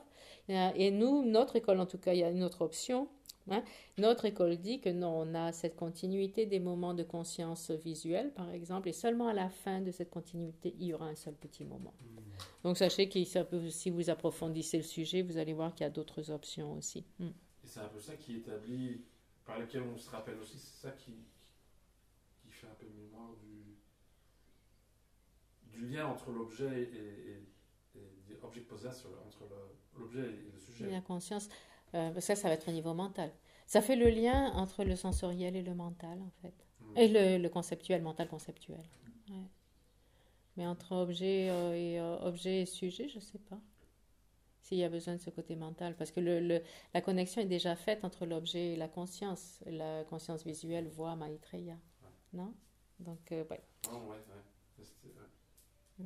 Maintenant, pourquoi on dit que ce petit moment mental ne peut réaliser son objet pour nous? Il est trop court, la partie. Oui. En fait, le problème, c'est que si ce petit moment mental qu'on a pouvait réaliser l'objet mentalement, ça veut dire qu'il réaliserait l'impermanence subtile. Ce qu'on appelle l'impermanence subtile. Et il est dit que seuls les êtres supérieurs peuvent réaliser l'impermanence subtile. Nous, on n'en est pas capable. Donc, c'est une autre raison qui est posée là-dessus.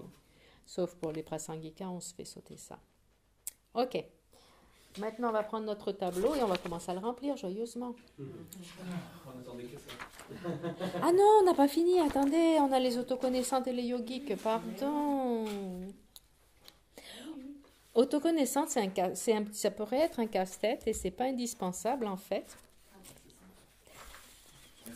On va le faire par plaisir.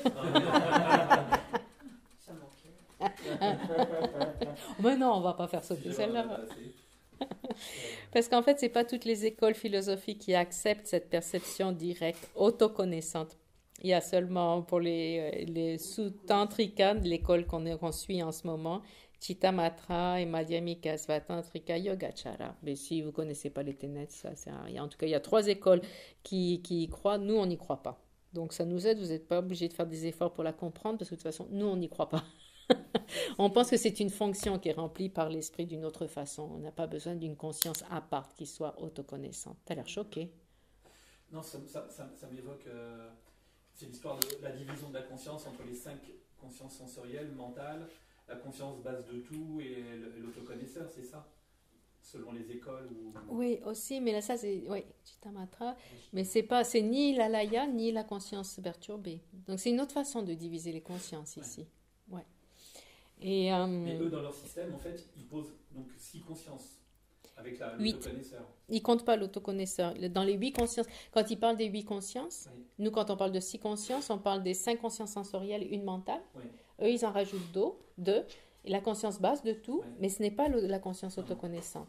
Et la conscience perturbée. Ce qu'ils appellent la conscience perturbée, c'est qu'elle a comme objet la conscience basse de tout et elle le perçoit comme existant véritablement. Perturbée, d'accord?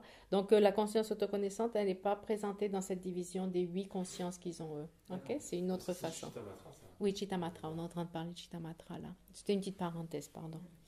Donc, une conscience autoconnaissante, en fait, ces écoles disent que c'est définition, ce qui a l'aspect de l'agent d'appréhension, bien sûr, libre de conceptualisation non erronée, elle réalise son objet, elle réalise la conscience. En fait, comment ça marche, c'est qu'ils disent que, par exemple, je vois Maitreya, et plus tard, je vais me rappeler cet après-midi, je vais me rappeler de Maitreya. Comment je peux me rappeler d'avoir vu Maitreya, pardon? Si je me rappelle de Maitreya, ça veut dire que je me rappelle d'avoir vu Maitreya.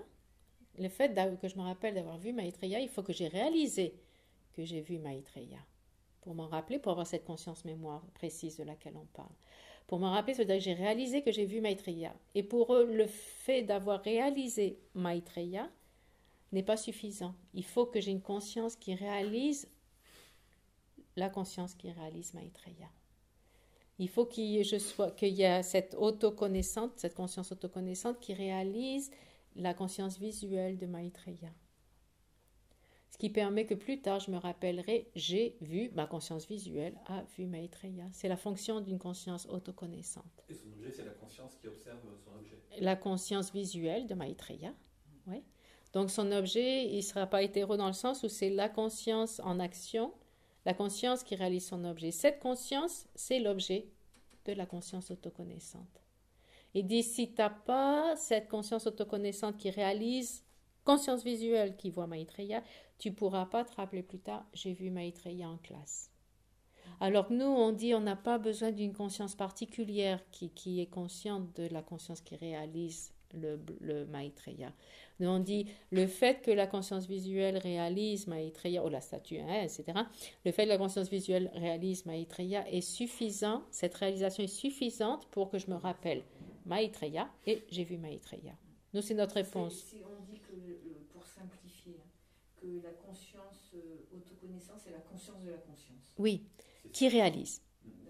Dans ce cas-là, c'est oui, pour se rappeler, c'est une conscience qui réalise. Mais pardon, conscience autoconnaissante, sa conscience ne réalise pas forcément son objet, mais elle réalise la conscience qui appréhende son objet. Même elle va réaliser d'ailleurs une conscience fausse aussi, pardon, c'est pas juste une réalisation. Et la conscience autoconnaissante, elle réalise toutes les consciences qu'il y a dans l'esprit une par une, quoi. Après, le problème, quand on conteste ça, on dit, oui, mais dans ce cas-là, comment tu vas savoir tu as besoin d'une conscience qui réalise la conscience autoconnaissante. Et donc, c'est un sans fin. Ça se décline à l'infini. C'est à l'infini. Donc, c'est là qu'on dit, mais ça n'a pas de sens, de toute façon. Juste pour se rappeler une conscience fausse, c'est pas grave, tu n'en as pas besoin. Mais pour se rappeler, quand tu te rappelles, j'ai vu quelque chose, j'ai fait une expérience particulière, tu n'as pas besoin d'avoir une conscience qui a réalisé la conscience qui faisait cette expérience. C'est juste ça. C'est pour ça qu'on n'est pas obligé de rentrer dans trop de détails sur cette conscience autoconnaissante. Juste à la limite, ça, c'est cette histoire-là, ça c'est... je sais pas moi, comment je le conceptualise. Je me dis que finalement, c'est pour moi, dans ce qu'on enseigne ici, c'est plutôt le fait d'être plus concentré, plus attentif, en regardant, automatiquement, on va se si on veut améliorer. Sinon, on est dans la conscience inattentive. Éventuellement, oui. Mais c'est ça, là, c'est important pour expliquer le mécanisme de l'esprit. Il l'explique de cette façon-là. Mais on est bien d'accord que c'est pas pour tout le monde. On n'est pas obligé d'y croire forcément non plus, tout simplement. Cathy, tu pourrais juste préciser qui accepte l'autoconnaisseur, qui n'accepte pas pour recadrer oui. ça? Alors, Sautantrika, de l'école avec laquelle on étudie en ce moment. Après, il y a les Chittamatra, mais je me demande si c'est toutes les écoles Chittamatra, je ne suis même pas sûre. Dans le texte, il ne s'est pas précisé. Chittamatra, Mais une petite question au cas où, parce qu'il y a peut-être des sous-écoles qui l'acceptent pas, c'est possible. Et Madhyamika, Svatantrika, Yogachara. Haribhadra et Vimuktisena. Ouais. Les autres, non. Tous les autres, non. On se dire Bhabaishika, Madhyamika, Svatantrika, Sutantrika, et les Prasangika. Nous. Donc la conscience autoconnaissance est réfutée pour eux. Alors aussi, donc sa conscience, il est dit sa condition dominante est une conscience mentale, logique. Même si c'est la conscience autoconnaissante d'une conscience visuelle, son condition dominante sera une conscience mentale, donc ce n'est pas la conscience visuelle qu'elle réalise, c'est une autre conscience. Et ouais, je pense qu'on peut sauter là-dessus. Il n'y a rien de, on n'a pas besoin de trop développer, je pense que ça ne sert à rien. En tout cas, dans les divisions, c'est les mêmes qu'avant, conscience valide, subséquente et conscience inattentive. D'accord? Pour les autoconnaissances, c'est la même chose.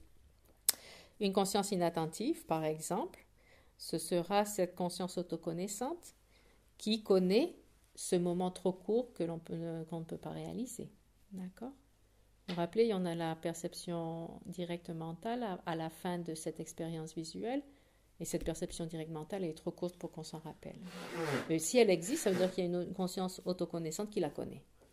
Et cette conscience autoconnaissante n'a pas le temps de réaliser cette perception mentale parce qu'elle est trop courte. Donc c'est la même logique. Juste une petite parenthèse comme ça pour expliquer les 3 divisions. Et il nous manque plus que la dernière, c'est la meilleure. La yogique. C'est important pour eux. Essentiel. Vous pouvez donner un exemple d'une perception directe yogique?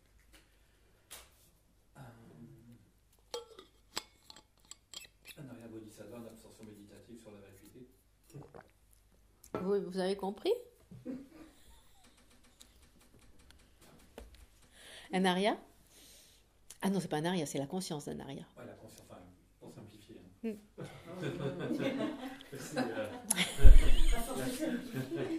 réalisation directe de la permanence subtile.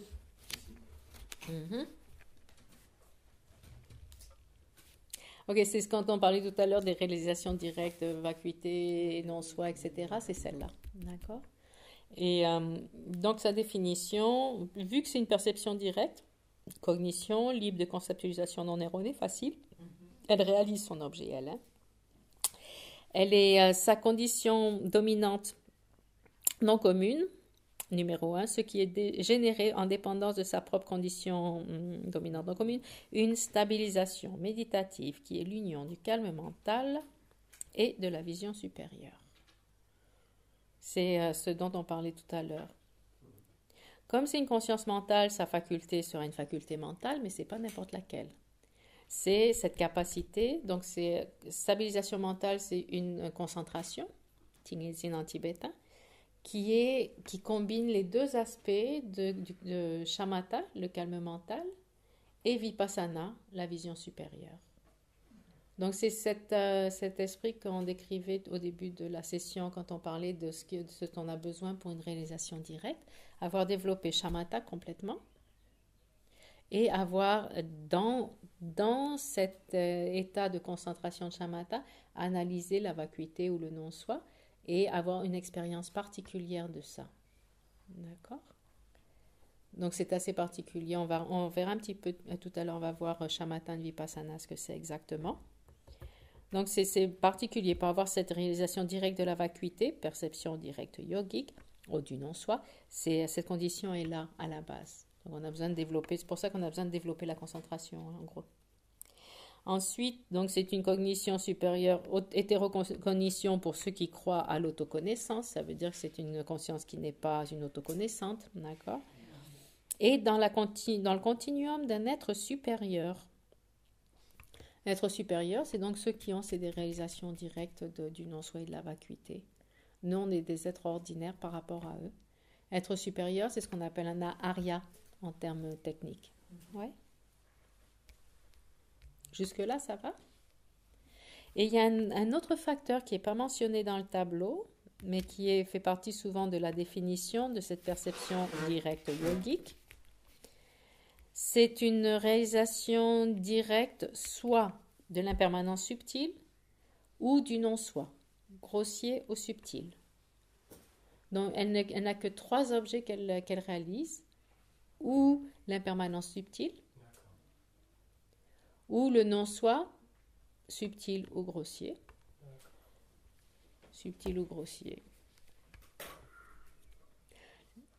Ce qui veut dire que suivant les écoles, suivant ce que les écoles mentionnent comme étant le non-soi, c'est ce qui va être réalisé par cette perception directe yogique. Ouais. Dans notre école des sutras ici, on accepte l'impermanence subtile et on parle du non-soi de la personne seulement. Vous vous rappelez? Ouais. Donc, la personne qui existe, qui n'existe pas d'une façon indépendante, ta, au substantiel, ta. D'accord? Maintenant, quand on va bouger, changer d'école, on va dans les écoles supérieures, Shittamatra, Madhyamika, on commence à parler du non-soi des phénomènes aussi. Donc, suivant suivant notre école, ce qu'on va réaliser, c'est cet objet qui est défini par notre école, d'accord? Pour les Madhyamika Prasangika, pour nous, c'est la vacuité d'existence inhérente des phénomènes, ok? Donc, c'est ça, elle peut réaliser un de ces 3 phénomènes qui sont des phénomènes qui sont trop subtils pour être réalisés directement par des êtres ordinaires. C'est-à-dire que si on n'a pas le support de cette qualité de concentration, de Vipassana, Shamatha et Vipassana, on n'est pas capable d'avoir une réalisation directe de ces 3 objets spécifiques parce qu'ils sont trop subtils pour une conscience plus grossière. 3 objets, moi j'en ai 2, l'impermanence oui. et le non-soi. Ou le non-soi grossier Subtil, ou le non-soi subtil. Ah oui. Ça veut dire par exemple, pour les 4 nobles vérités, pour les réaliser, on n'est pas obligé d'avoir une perception directe yogique. Si. Pour une réalisation directe, si, parce qu'elles sont incluses dans ces 3. Dans les 4 nobles vérités, l'impermanence, c'est l'impermanence subtile, principalement. Vous vous rappelez les 16 aspects des 4 nobles vérités? Quel est le numéro 14? Déjà, les 4 nobles vérités, je m'en souviens, mais les 16 aspects des 4... On est en train de les voir justement, vous avez vu cette semaine. C'est là. Allez Marc, vas-y. Il fallait pas le dire qu'on l'avait vu. Non, cherche pas dans ces notes, s'il vous plaît. Allez. Tu les ai, ils sont juste... Tu vas les supposer. Non, mais C'est quoi, non? Suffering, original suffering. Oui, les 4 nobles vérités déjà. la cause de la souffrance. La souffrance, l'origine, La cessation chemin. et le chemin ou la voie. Exactement. Ça, c'est les 4. Ça, c'est la base. Hein. Si on se prétend bouddhiste, on connaît ça. Et donc, dans chacune de celles-là, il y a 4 aspects qui sont des aspects de méditation, des points de méditation. Les plus importants, c'est les 4 aspects de la souffrance, décidément. C'est en matin aujourd'hui. Toujours pas trop les stylos. Donc, la vérité de la souffrance, il y a 4 aspects. Un aspect, c'est l'impermanence. C'est pour ça qu'on dit le Bouddha commençait tous ses enseignements par l'impermanence, parce que le premier enseignement qu'il a donné, c'était 4 nobles vérités. Après, rester en silence pendant 49 jours. L'impermanence a été son premier enseignement, et ils disent que son dernier enseignement, ça a été l'impermanence aussi, quand il a montré aller dans la mort, ce qu'on appelle le parinirvana, non? Donc, impermanence, c'est le premier. Et impermanence, c'est l'idéal, c'est l'impermanence subtile, pas juste la grossière. Nous, on peut la voir, c'est la maison s'écroule, etc. Personne décède, on comprend ça. Mais il s'agit de l'impermanence subtile, idéalement. Et donc, voilà, réalisation directe de l'impermanence subtile, c'est ici, c'est la yogique. Pour réaliser l'impermanence subtile, il faut avoir cette qualité de concentration avec l'aspect de sagesse de la special insight. Vision supérieure, pénétrante. Donc ça, c'est le premier des 16 aspects des 4 nobles vérités. Le deuxième, souffrance. Dans la nature de la souffrance. Le fait que ces agrégats, que notre condition de vie est dans la nature de la souffrance. Qu'est-ce que ça veut dire? Vous vous rappelez, il y a 3 niveaux de souffrance quand même. Il y a celle qui est évidente, il y a les plaisirs. On pense du plaisir, ça se termine toujours en frustration. Et le plus important, c'est le 3e niveau de souffrance. Le fait qu'on est on est imprégné de cet aspect de la nature de la souffrance. Qu'est-ce que ça veut dire en gros? Qu'est-ce que ça veut dire? Allez. C'est qu'on doit assumer des agrégats psychophysiques sans contrôle. Sans contrôle. Sur la nature de la souffrance. Qu'est-ce que ça veut dire, la nature de la souffrance? Agrégats contaminés. Contaminé. À la fin, un résultat. Les agrégats soient contaminés à la base. Oui. C'est à la fois une cause et à la fois un résultat. Parce qu'on parle de nos agrégats. Quand on dit nos agrégats, ça veut dire cette combinaison physique et mentale, mais ça veut dire toutes les expériences de vie qu'on a. Cette vie qu'on a, dans laquelle on est rené. On a rené? On est en après-renaissance. L'après-renaissance, c'est cette combinaison d'expériences qu'on fait au niveau physique et mental. Ce qu'on appelle les 5 agrégats, c'est cette combinaison, non? Donc, ils disent, analyse de la vérité de la souffrance, par exemple, ces agrégats, donc cette condition de vie. C'est impermanent, on est d'accord, change moment par moment, tac, de conditions, etc. C'est dans la nature de la souffrance, donc ça veut dire que de par cette naissance dans cette condition contaminée par les agrégats, cette naissance, elle est produite par le karma et les afflictions et les perturbations mentales. Donc, elle est contaminée dans ce sens-là. Donc, contaminée, ça veut dire qu'elle fera systématiquement l'expérience de la souffrance. Dukkha. Dukkha, ce n'est pas seulement la souffrance physique. Ça veut dire qu'il est inévitable d'avoir des expériences désagréables comme minimum dans la vie. Hein? Inévitabilité de la souffrance, donc de tout ce qui est désagréable, tout ce qui est non prévu, non désirable, etc. On a cette capacité en nous, c'est systématique, c'est inévitable, cette inévitabilité. C'est une façon de traduire ce qu'on appelle le 3e niveau de souffrance qui le pénètre, qui est auto-pénétrante, etc. Non? Donc ça, c'est la nature de la souffrance, ça implique cet aspect-là. Le fait que, comme tu disais, cause, pourquoi? Cause et effet, tu disais cause-résultat, les agrégats. Sur la base de ces agrégats, on accumule du karma qui va vous produire des agrégats contaminés. Ça, c'est le pire. Ouais. C'est horrible. Donc, quand on dit, si tu regardes ce que tu as fait dans le passé, regarde cette vie. Oui. Donc, ces agrégats font l'expérience des expériences désagréables, non voulues, etc., indésirables, et la souffrance, douleur, tout ce que tu veux, frustration, etc. Ça, c'est à cause du passé. Donc, c'est l'état de ces agrégats, c'est cette souffrance-là. Et aussi, comme tu dis, donc c'est aussi les agrégats au présent qui font cette expérience au présent. Donc, il y a les causes passées, il y a le présent. Et le fait qu'on agit, notre façon d'agir avec ces agrégats, nous crée les souffrances futures également. D'accord?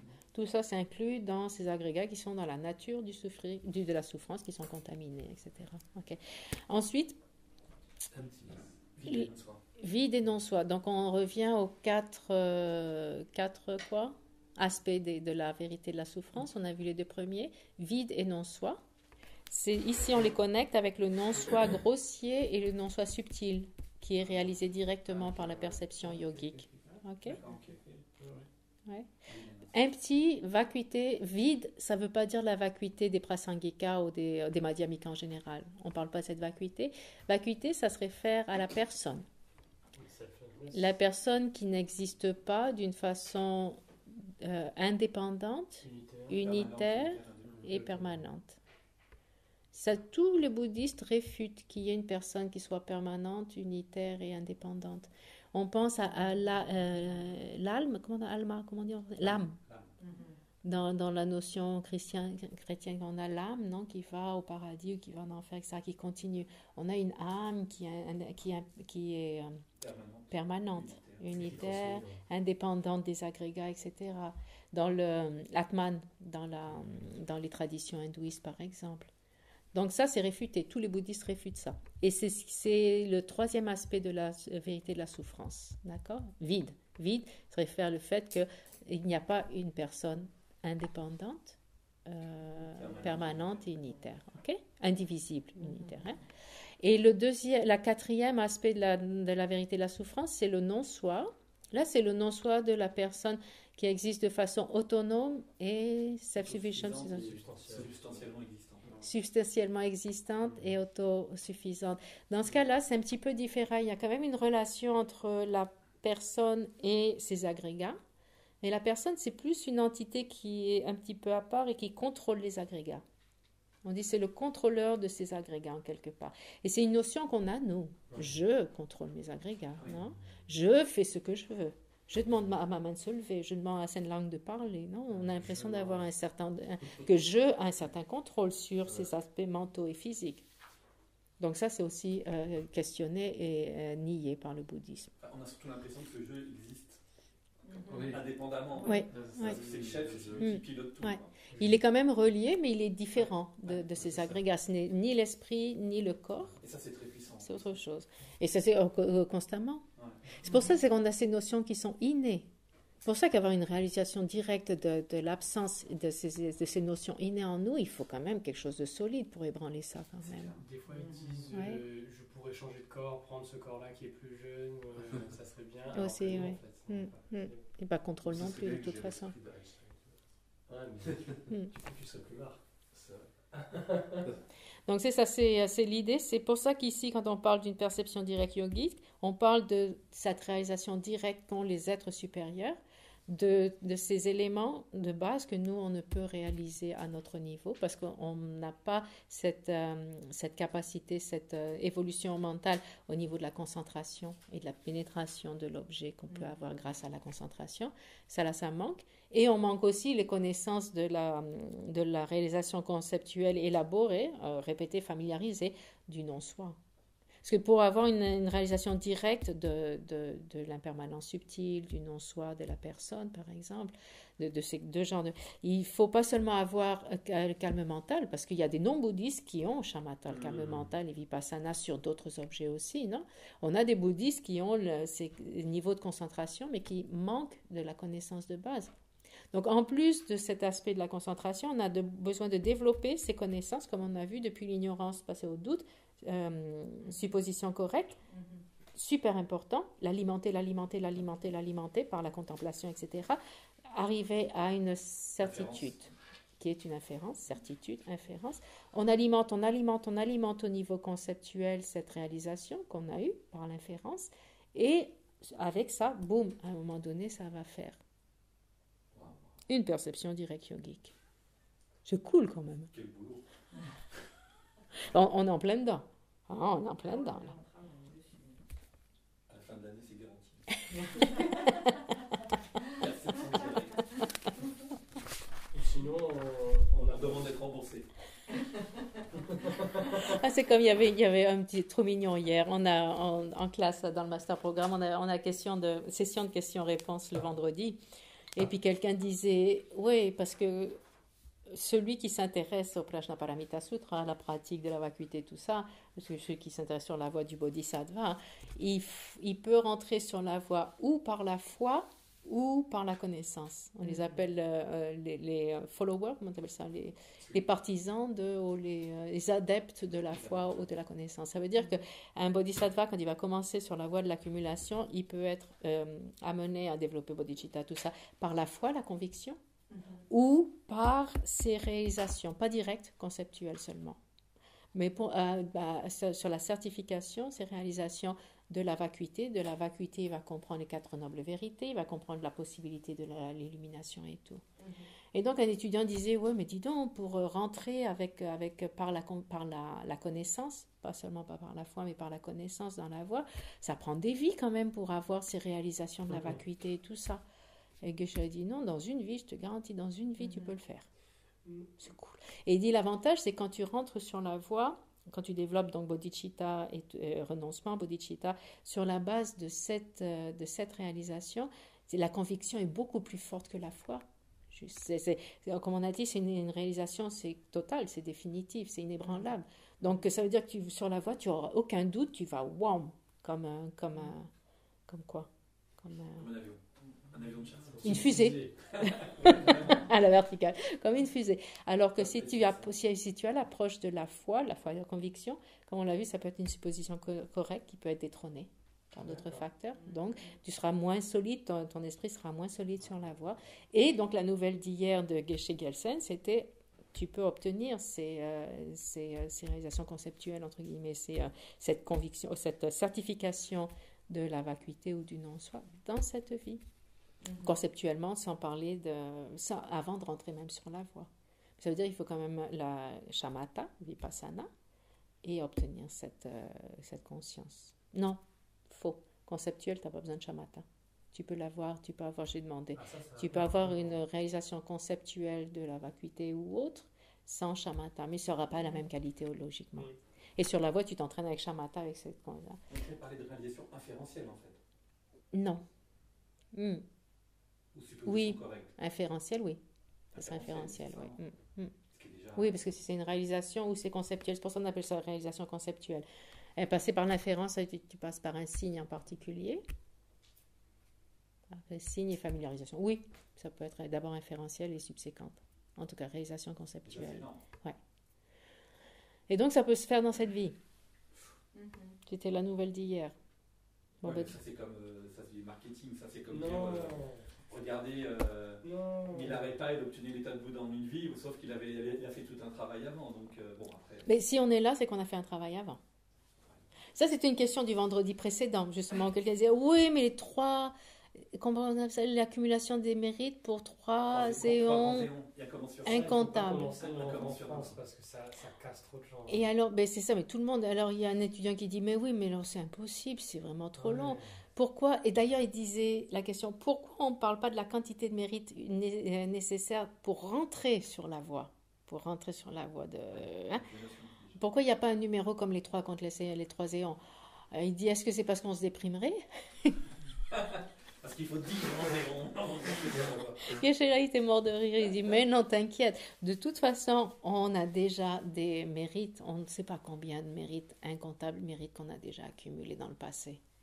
Si on est là, intéressé avec le Dharma, si on est là en plus à essayer de raffiner cette mécanique là, du développement de l'esprit, ça veut dire qu'on a un sacré mérite derrière. Pour ne pas avoir les obstacles et être présent ici, imaginez les mérites qu'on a déjà d'accumuler. C'est pour ça que Geshe dit, il n'y a aucune raison de se déprimer. Hein. On a arrêté de courir un peu les 5 sens déjà, c'est très bien. Relativement. Attends, on va les manger tout à l'heure. Oui, mais On verra ça avec le non, dessert. Tu seras devant une pizza. Oui, mais là, on combine la nécessité de manger avec les 5 sens. Ça va, tu vois. Est-ce qu'on court pas vraiment après? C'est ça. Non, hein. Ouais, pour le bien de tous les êtres. Hein, ouais. T'en es déjà là, bravo. Mais il y a beaucoup de gens qui se disent moi, je peux pas avoir une relation conceptuelle cette vie, tu vois. Même conceptuelle, ils doutent. Tu vois. C'est horrible. C'est possible. C'est cool. Allez, on s'arrête là-dessus. Et il est 12h03. Je pense qu'on en a vu assez là en 2 heures. On mange à 13h. Hein. Ah, on mange à 13h. Oui. On continue un petit peu ou... Pas dans l'information, parce que là, ça fait beaucoup d'informations. Je pense que c'est bon pour ce matin. Des exercices ou pas? Ça, vous pourriez faire ça entre vous. Ah oui. Une petite demi-heure? Est-ce que vous avez envie d'une petite demi-heure de plus? Corriger les exercices ou une petite pause? Ça vous va? C'est léger, vous le faites ça entre vous. Allez. Et puis voilà. On fait quoi du coup? Corriger les exercices Ok. qu'on était censés Ça faire. va? Non, je vais arrêter. C'est vraiment infaillible. Tu dis oui sans savoir. Fais gaffe, ça va rester